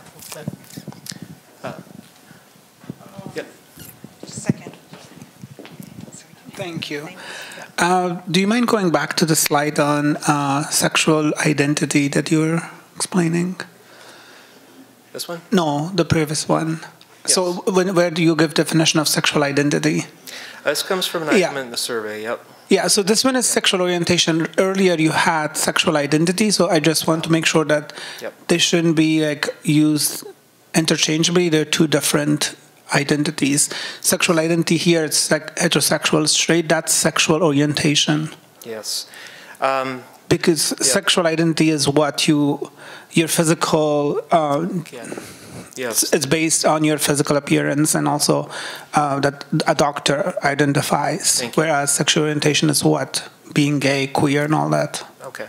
No, and you're absolutely, thank you for bringing that up. And we're talking about sexual orientation here, so if I use the word identity, I'm referring to orientation for this presentation, so thank you for helping me clarify that, though. I appreciate it. These are just some distributions from these categorizations, and we're talking about sexual orientation, not identity, so just ignore the label there, please. This is by race and ethnicity. You can see the distributions for the 2 groups are somewhat similar, but there are some differences in Hispanic and Asian. And when you look at the trans spectrum group, it's similar, but the Asian group, again, is where the difference is most noticeable. And I'm going to go through these fairly quick. I have a lot of slides, and the math doesn't work with my time available. This is class level, so freshmen, sophomores, juniors, and seniors. On sexual identity, the distributions are fairly similar. Trans spectrum, again, the distributions are pretty close, but there tends to be a little more on the upperclassmen level there. And these are social class distributions. Again, somewhat similar, but tends to be a bit of a overrepresentation in the low income or poor self-categorization for queer spectrum students and for trans spectrum students. Again, this is all very descriptive, so I just wanted to give you some ideas of what can be done with the survey data merged with central records information. Here's looking at their major they're enrolled in. You can see the top majors for students are biology, engineering, social sciences, business, and psychology, and that's also true for the queer spectrum students. But the distribution representations are different, particularly among engineering and among business. There's some major discrepancies there in terms of proportional representation. And queer spectrum having a slightly higher percent in the visual and performing arts and some other majors there. When you collapse these majors into STEM and non-STEM, you can see on the non-STEM, the proportions for queer spectrum tend to be slightly higher on the non-STEM fields and slightly lower in the STEM fields. And again, that's a reflection of what you saw in the earlier slide. This also seems there are also some differences in degrees that they plan to earn, with queer spectrum students planning to earn more doctorate type degrees or higher post-baccalaureate degrees than the heterosexual or straight students. And when you look at careers, potential careers that students indicate, it's also a reflection of those majors, where a larger percent of the heterosexual and straight students reporting a science or technology or health science career. And on the queer spectrum students, again, those are high percentages, but they are different for the same fields, and some slightly higher representation in I don't know what I want to do, which is a fair thing to say, I think. Trans spectrum, again, similar kind of story. Top majors are still biology, engineering, social sciences for all students, but the proportions are different in the representation amongst biology and engineering and in business as well. And again, with the trans spectrum students, some higher representation in visual, in area and ethnic, cultural, and gender studies. And I collapse these again into STEM and non-STEM, so you can kind of see where the differences are there for the two groups. We'll go past that one. I'll share all these slides with the group, so that's why I have a lot of detail in here. Again, the degrees planned, similar story for trans spectrum, a higher proportion, searching out a doctorate degree possibly.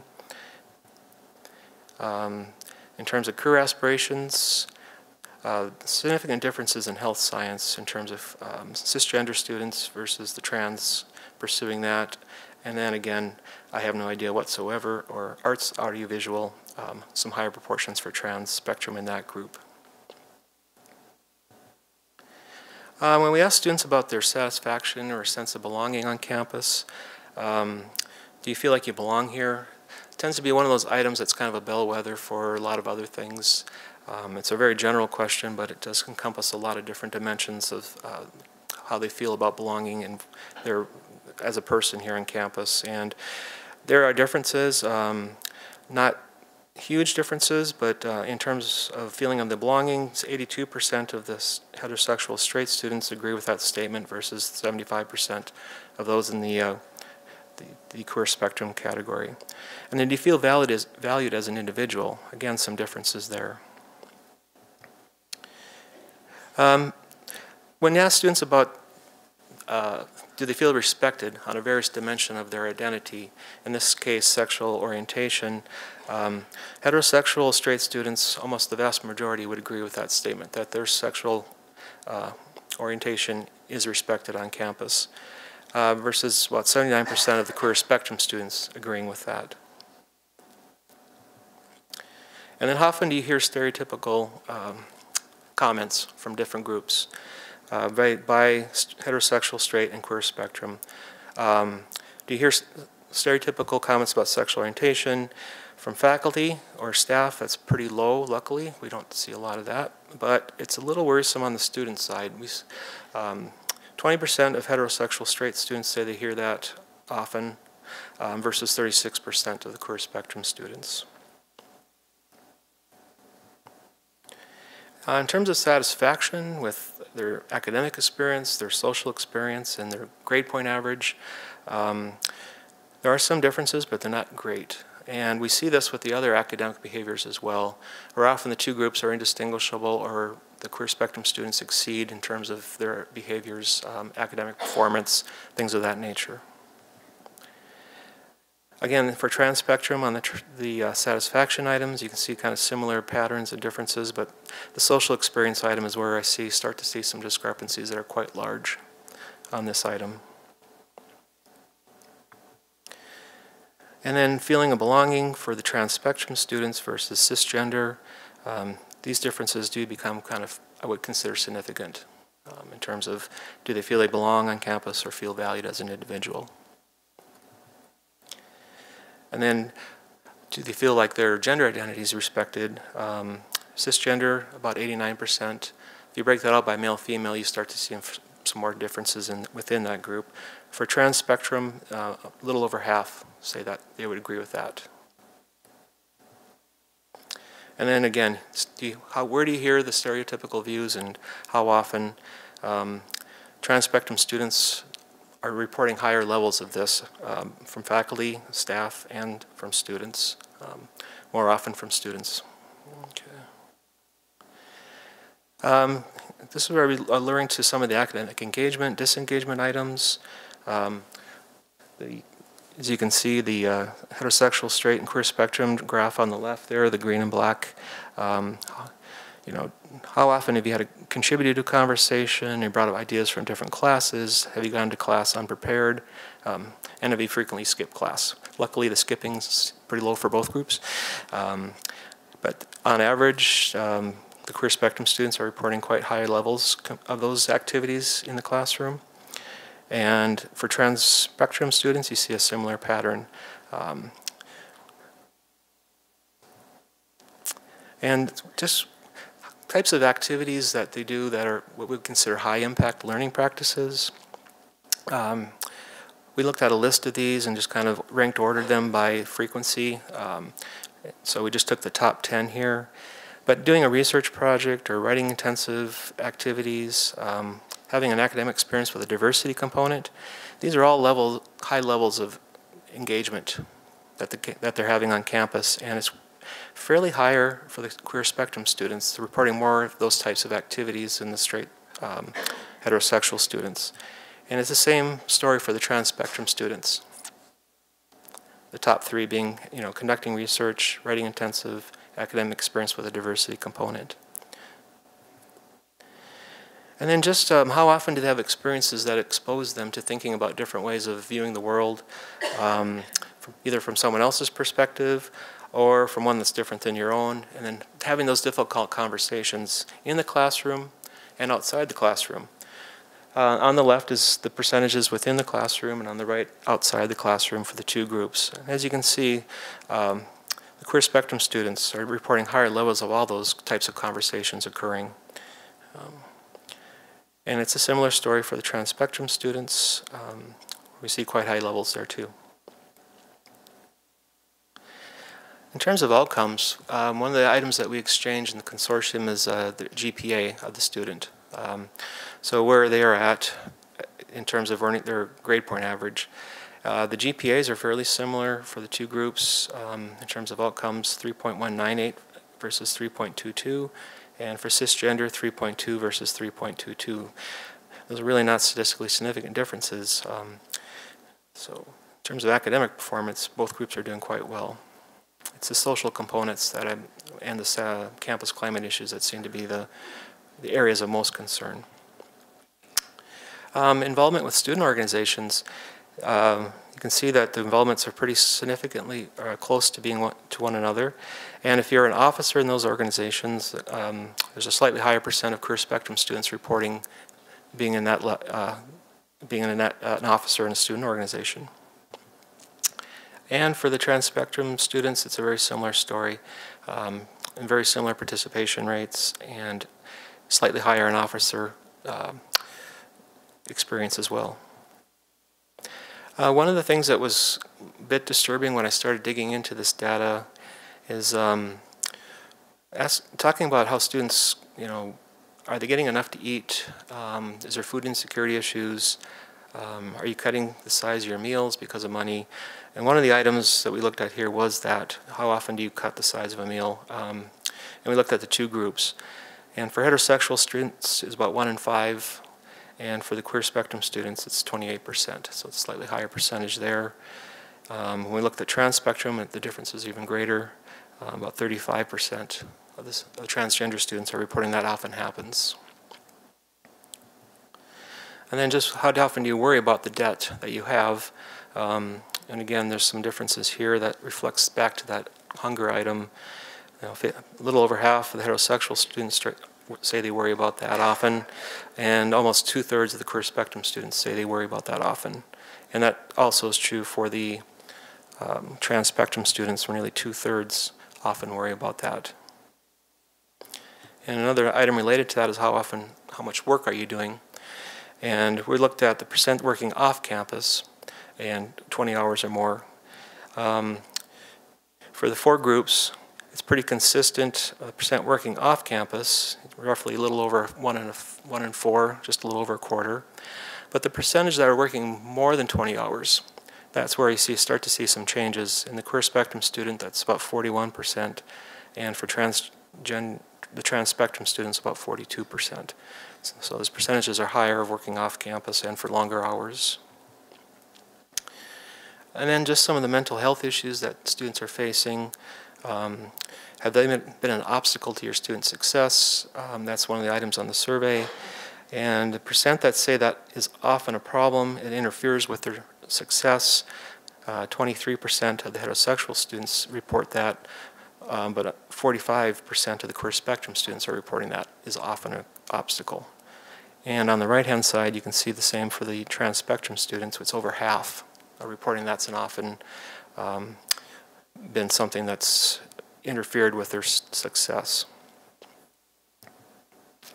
And then finally, I just want to bring quickly just how we can also look at these different demographic groups to look at some intersections of different categorizations. The ends are large enough where you can start to look at, like for example, a student reports a disability, and you can look at that by sexual orientation and gender identity. Okay. And so this is one of those items that is difficult to parse out in a nice way because it's a check all that apply. So a person can report more than one disability. So we're looking at responses here. So this donut chart, about 79% are indicating no disability was checked. They all checked no's. Whereas 12% picked psychological disabilities as a disorder or as a disability, and 6% picked learning disability, and 2.4% of all the responses indicated a physical disability. Okay. So when you look at those categorizations within the sexual identity or orientation variable, you can see under other disability, which would be learning and physical, or some combination of it, the two groups are pretty similar in proportions. It's where the psychological disabilities are being reported that I see differences, like nearly 3 times the number of queer spectrum students are indicating that versus the straight or heterosexual students. And under trans spectrum, it's even a greater difference. Almost half of that group indicated some type of psychological disability. And so when you start looking at campus climate by those intersections, so we're looking at, again, sexual orientation here, and I'm sorry about my terms being interchanged. 86% agree that students of my sexual orientation as a heterosexual straight student are respected, compared to half of queer spectrum students. When you start to intersect that with disability status, and you ask them about, are students with my kind of disability respected on campus, the numbers drop. About half the heterosexual students who indicated another disability said they agree with that statement. For queer spectrum, it's 36%. When you ask about the psychological disability, though, those numbers drop even further. 36% of the heterosexual straight, and only 26% of the queer spectrum really agreed with that statement, that the students with disabilities like mine are respected. And I did a similar analysis of the trans spectrum students. Again, you can see the differences there in terms of that agreement that students of my gender are respected on this campus. And we start looking at it by disability, by the trans spectrum categorization. Other disabilities, about half for cisgender, but it reduces to 28% for the trans spectrum. When you look at psychological disabilities, it goes down for both groups, 34% versus only 1 in 5 of the trans spectrum students indicated that students with disabilities like mine are respected if they had indicated a psychological disability. So with that, I know we went through a whirlwind of data, but part of the intent of what I wanted to do is show you the depth and breadth of what's in this database and what can be done. And you can access the data file by contacting me, and we can create, it's a proposal process, the PRs look through, but it's available, and I want it to be used on campus as much as possible where it can be rightfully used and make sense. So thank you. Yep. So we got some time for questions. Or... Yes. Yeah. Nice. Just. I'm glad you brought up the question of intersectionality when it comes to queer and trans issues, but I was just wondering if your database or the research considers also race as a major factor, because what you presented, a lot of us, when we engage with these kind of work, race is a major factor in identifying all these disparities, injustice, and also violence against queer and trans folks. And also it determines their income, their level of education, and a lot of other issues. No, for this analysis, I did not do that, but it definitely is an area that needs to be explored further, because this is very descriptive, and we could develop more statistical models to help control for some of the other various demographic characteristics, and so that definitely should be part of that conversation. I agree. So, yeah.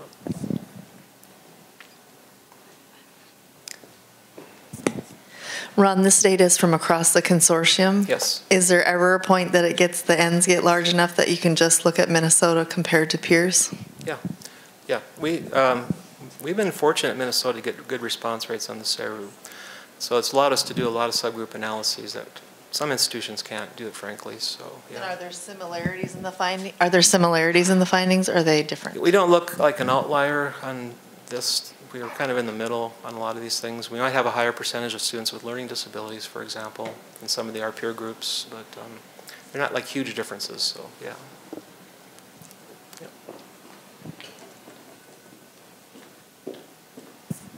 Hi, Ron. Thanks for this presentation. I was struck by the disparities that I would have expected to see in terms of campus climate, experiences of feeling welcomed and respected and that sort of thing. And yet, queer, trans folks showing better learning outcomes, at least in terms of GPA. You didn't say anything about graduation rates. I don't know if you can look at that as well. And I think that's a very interesting data juxtaposition to look into the whys. Is it about resilience? If you're feeling less welcome yet you're still being more successful, there's something there to learn. Yeah, and this is where I rely on my mixed methods friends with qualitative backgrounds to dig into that. I'll say where there's a problem. I'll show it. I'll go figure out why.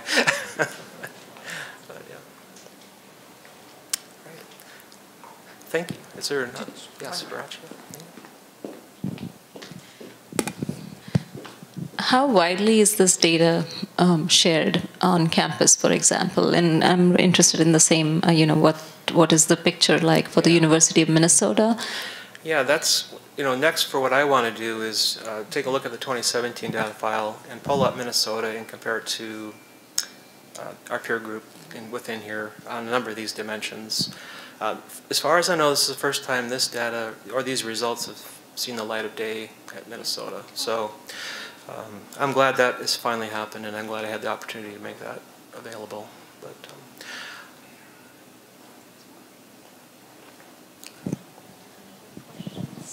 okay. Thank you. Thank you. Thank you.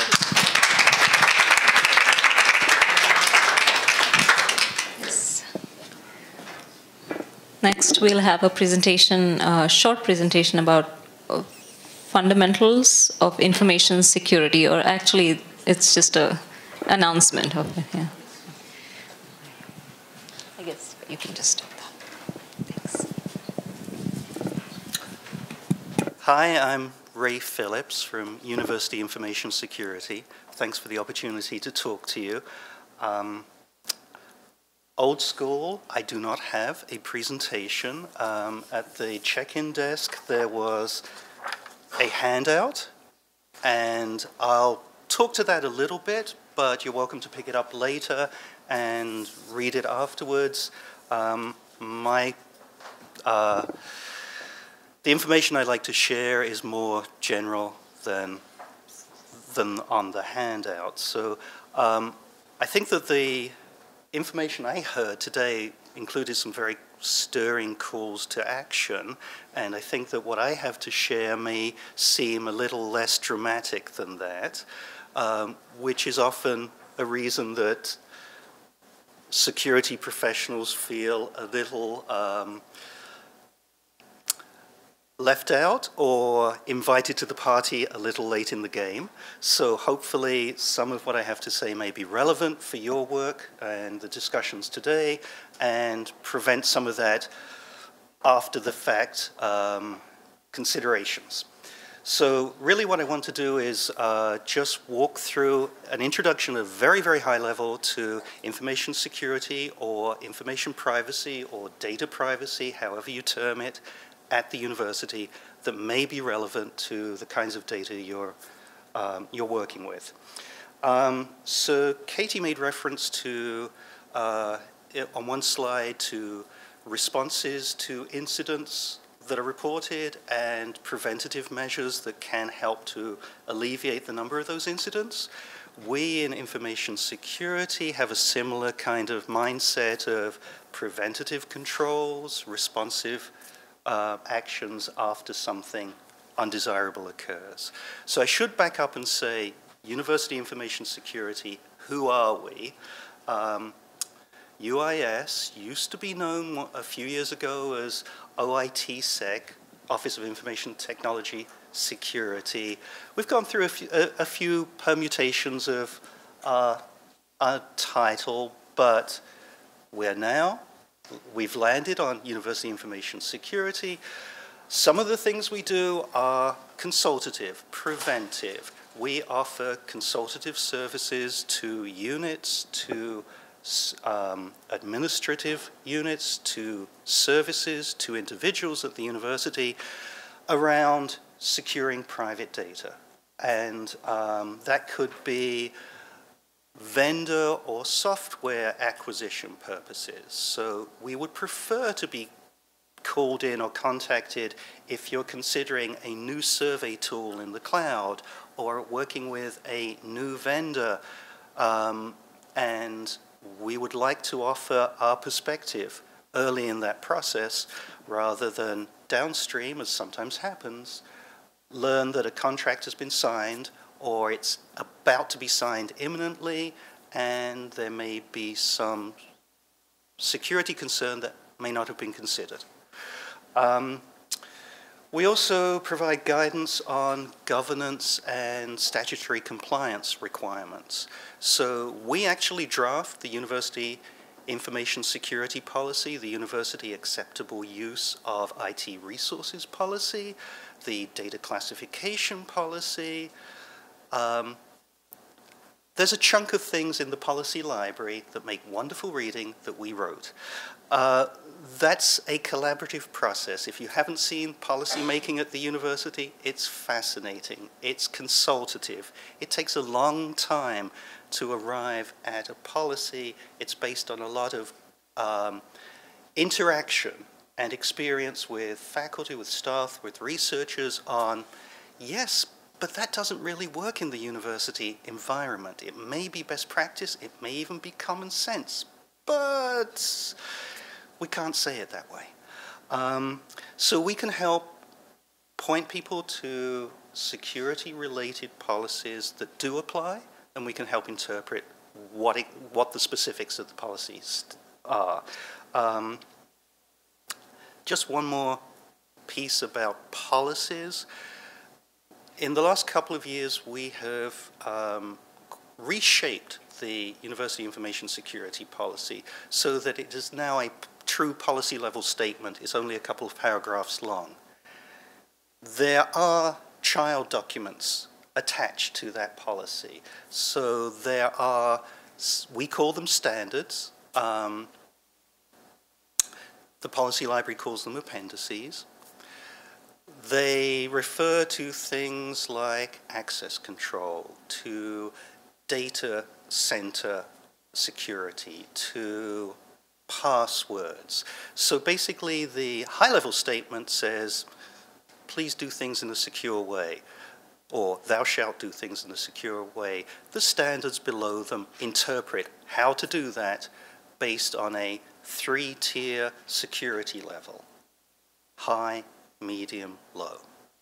I'll try to stay out of the weeds on that, but if you do have questions, please either contact me or we can talk about it.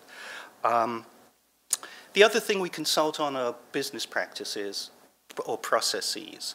So we can help advise on, are you hiring third parties to conduct research in the community? Are you exchanging information with colleagues in other institutions? Best ways to do that. So those are some of the preventative things that we do, including outreach like this.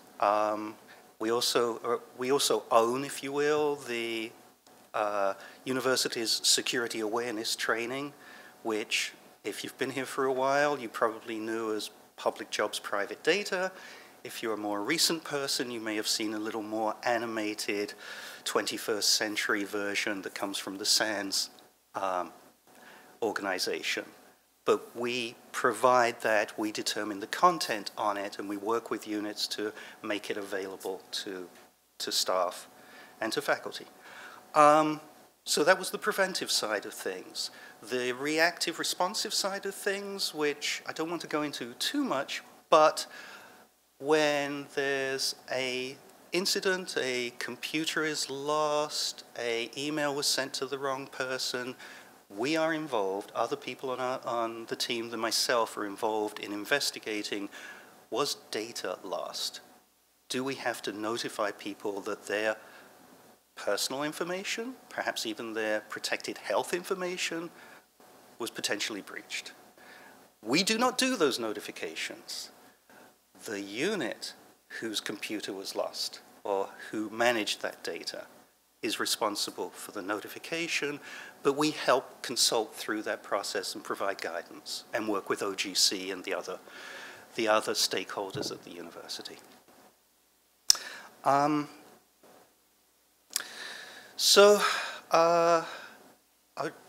mentioned one acronym, UIS. We've recently changed our public-facing email contact to just security at. So if you do have further questions, just please email security at. It will reach us. If you've dealt with us before and you know us by infosecurity at or phishing at UMN, or if you've ever had an email that's been puzzling or scary that came from Minnesota abuse ticket number ... that was also us. Those will still work, but security at is a little more friendly than abuse at. Sorry about that. Archaic IT history, way back in the 90s. To interpret how we come to the table and have a conversation with units or with individual faculty, basically our approach almost always comes back to another acronym, CIA, confidentiality, integrity, availability of data. Those are the lenses that we look at things through. So some of the specifics on the handout help support that, but I'll talk to them just a little bit. Basically, confidentiality really boils down to who is the data shared with? And perhaps also if it was de-identified or aggregated in some way so it's less actually personally identifiable. Another element in confidentiality. Integrity, if you're researchers, I don't have to explain that one to you. And availability. You want it back when you want it. Your research sponsors want their deliverable reports when they want it. So that really comes down to where is the data collected, on what kinds of computers, where is it stored, how is it transferred down the chain of the other people involved. And as I said earlier, the university does have, we have written standards that help interpret at the different security levels for a laptop that is handling medium security level processes. Here are some requirements about passwords, about timeouts, about reviewing who has access to that information. That I'm trying to stay above that level of weeds, but again, if you have questions, anyone's welcome to contact us. So how to try and make that relevant for the information that you deal with on a day-to-day basis, or you'll be talking about today.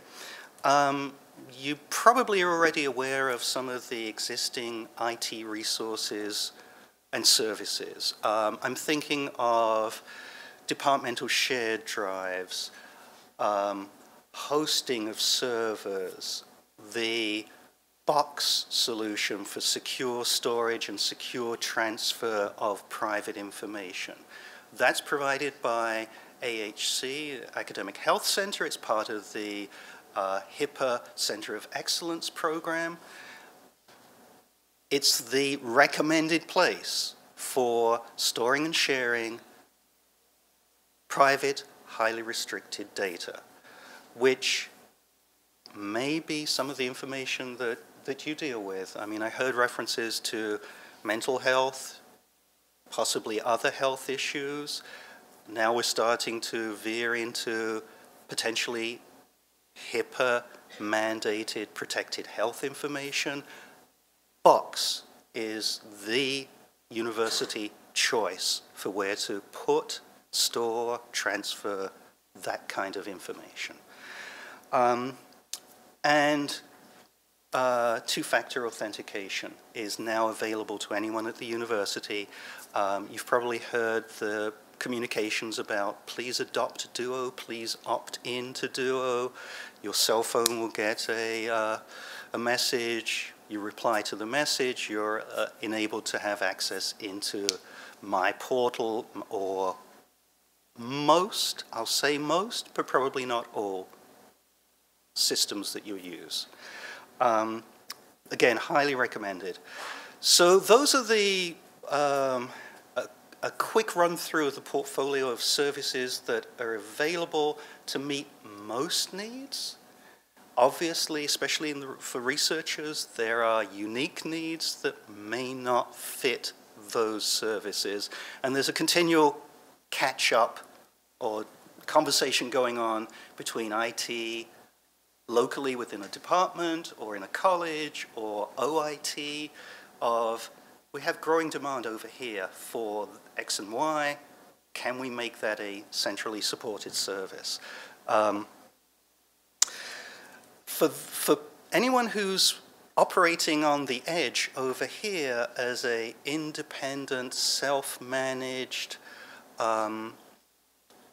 your own IT professional, if you will.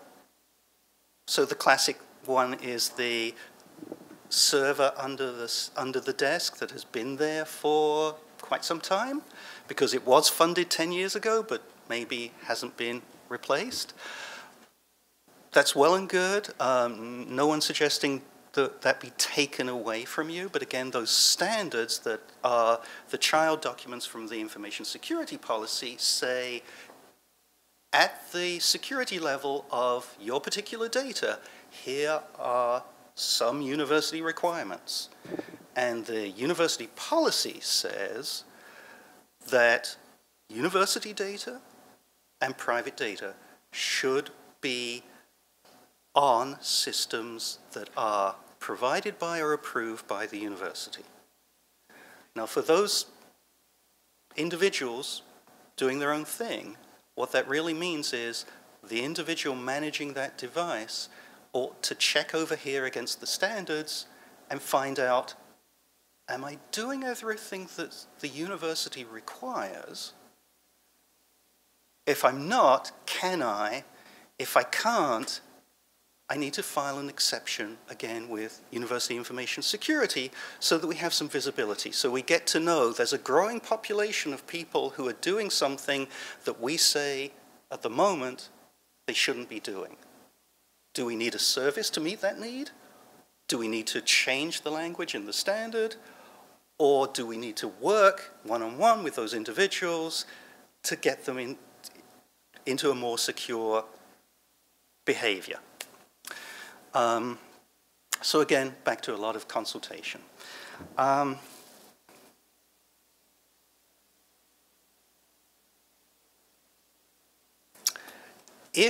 Let me just say that if you're not sure if that applies to you, doing the gap analysis to the standards, if you're primarily using departmental resources or college resources or OIT provided services, no, it's not required.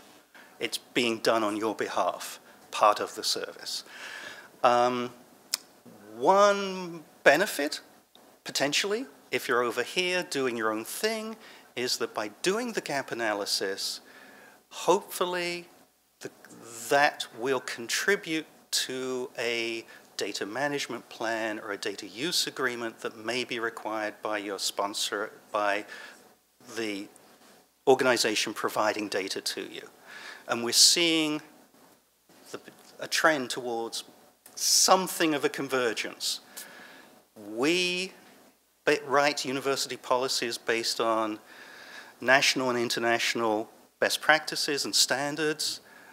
We're starting to see some government agencies at the federal level and at the state level pointing towards requirements for some of those same standards. So over time, there's likely to be more of a convergence, but we're not there yet. So let me just point to a few links on the document that may be helpful to you. On the pretty side was formatted for us. The less pretty side we haven't yet had formatted, but this includes searchable links rather than URLs. You can either go to the policy library or just the university and plug in titles of documents and they will come up. Obviously the searchable links to policy are for the university's policy library. The guidance and procedures are more for documents that are on the UIS site and hopefully can walk you through some of the lower level details. I should stop, but glad to take questions.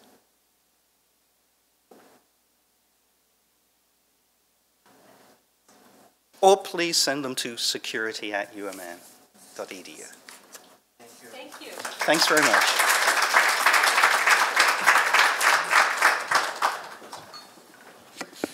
Thank you, Ray.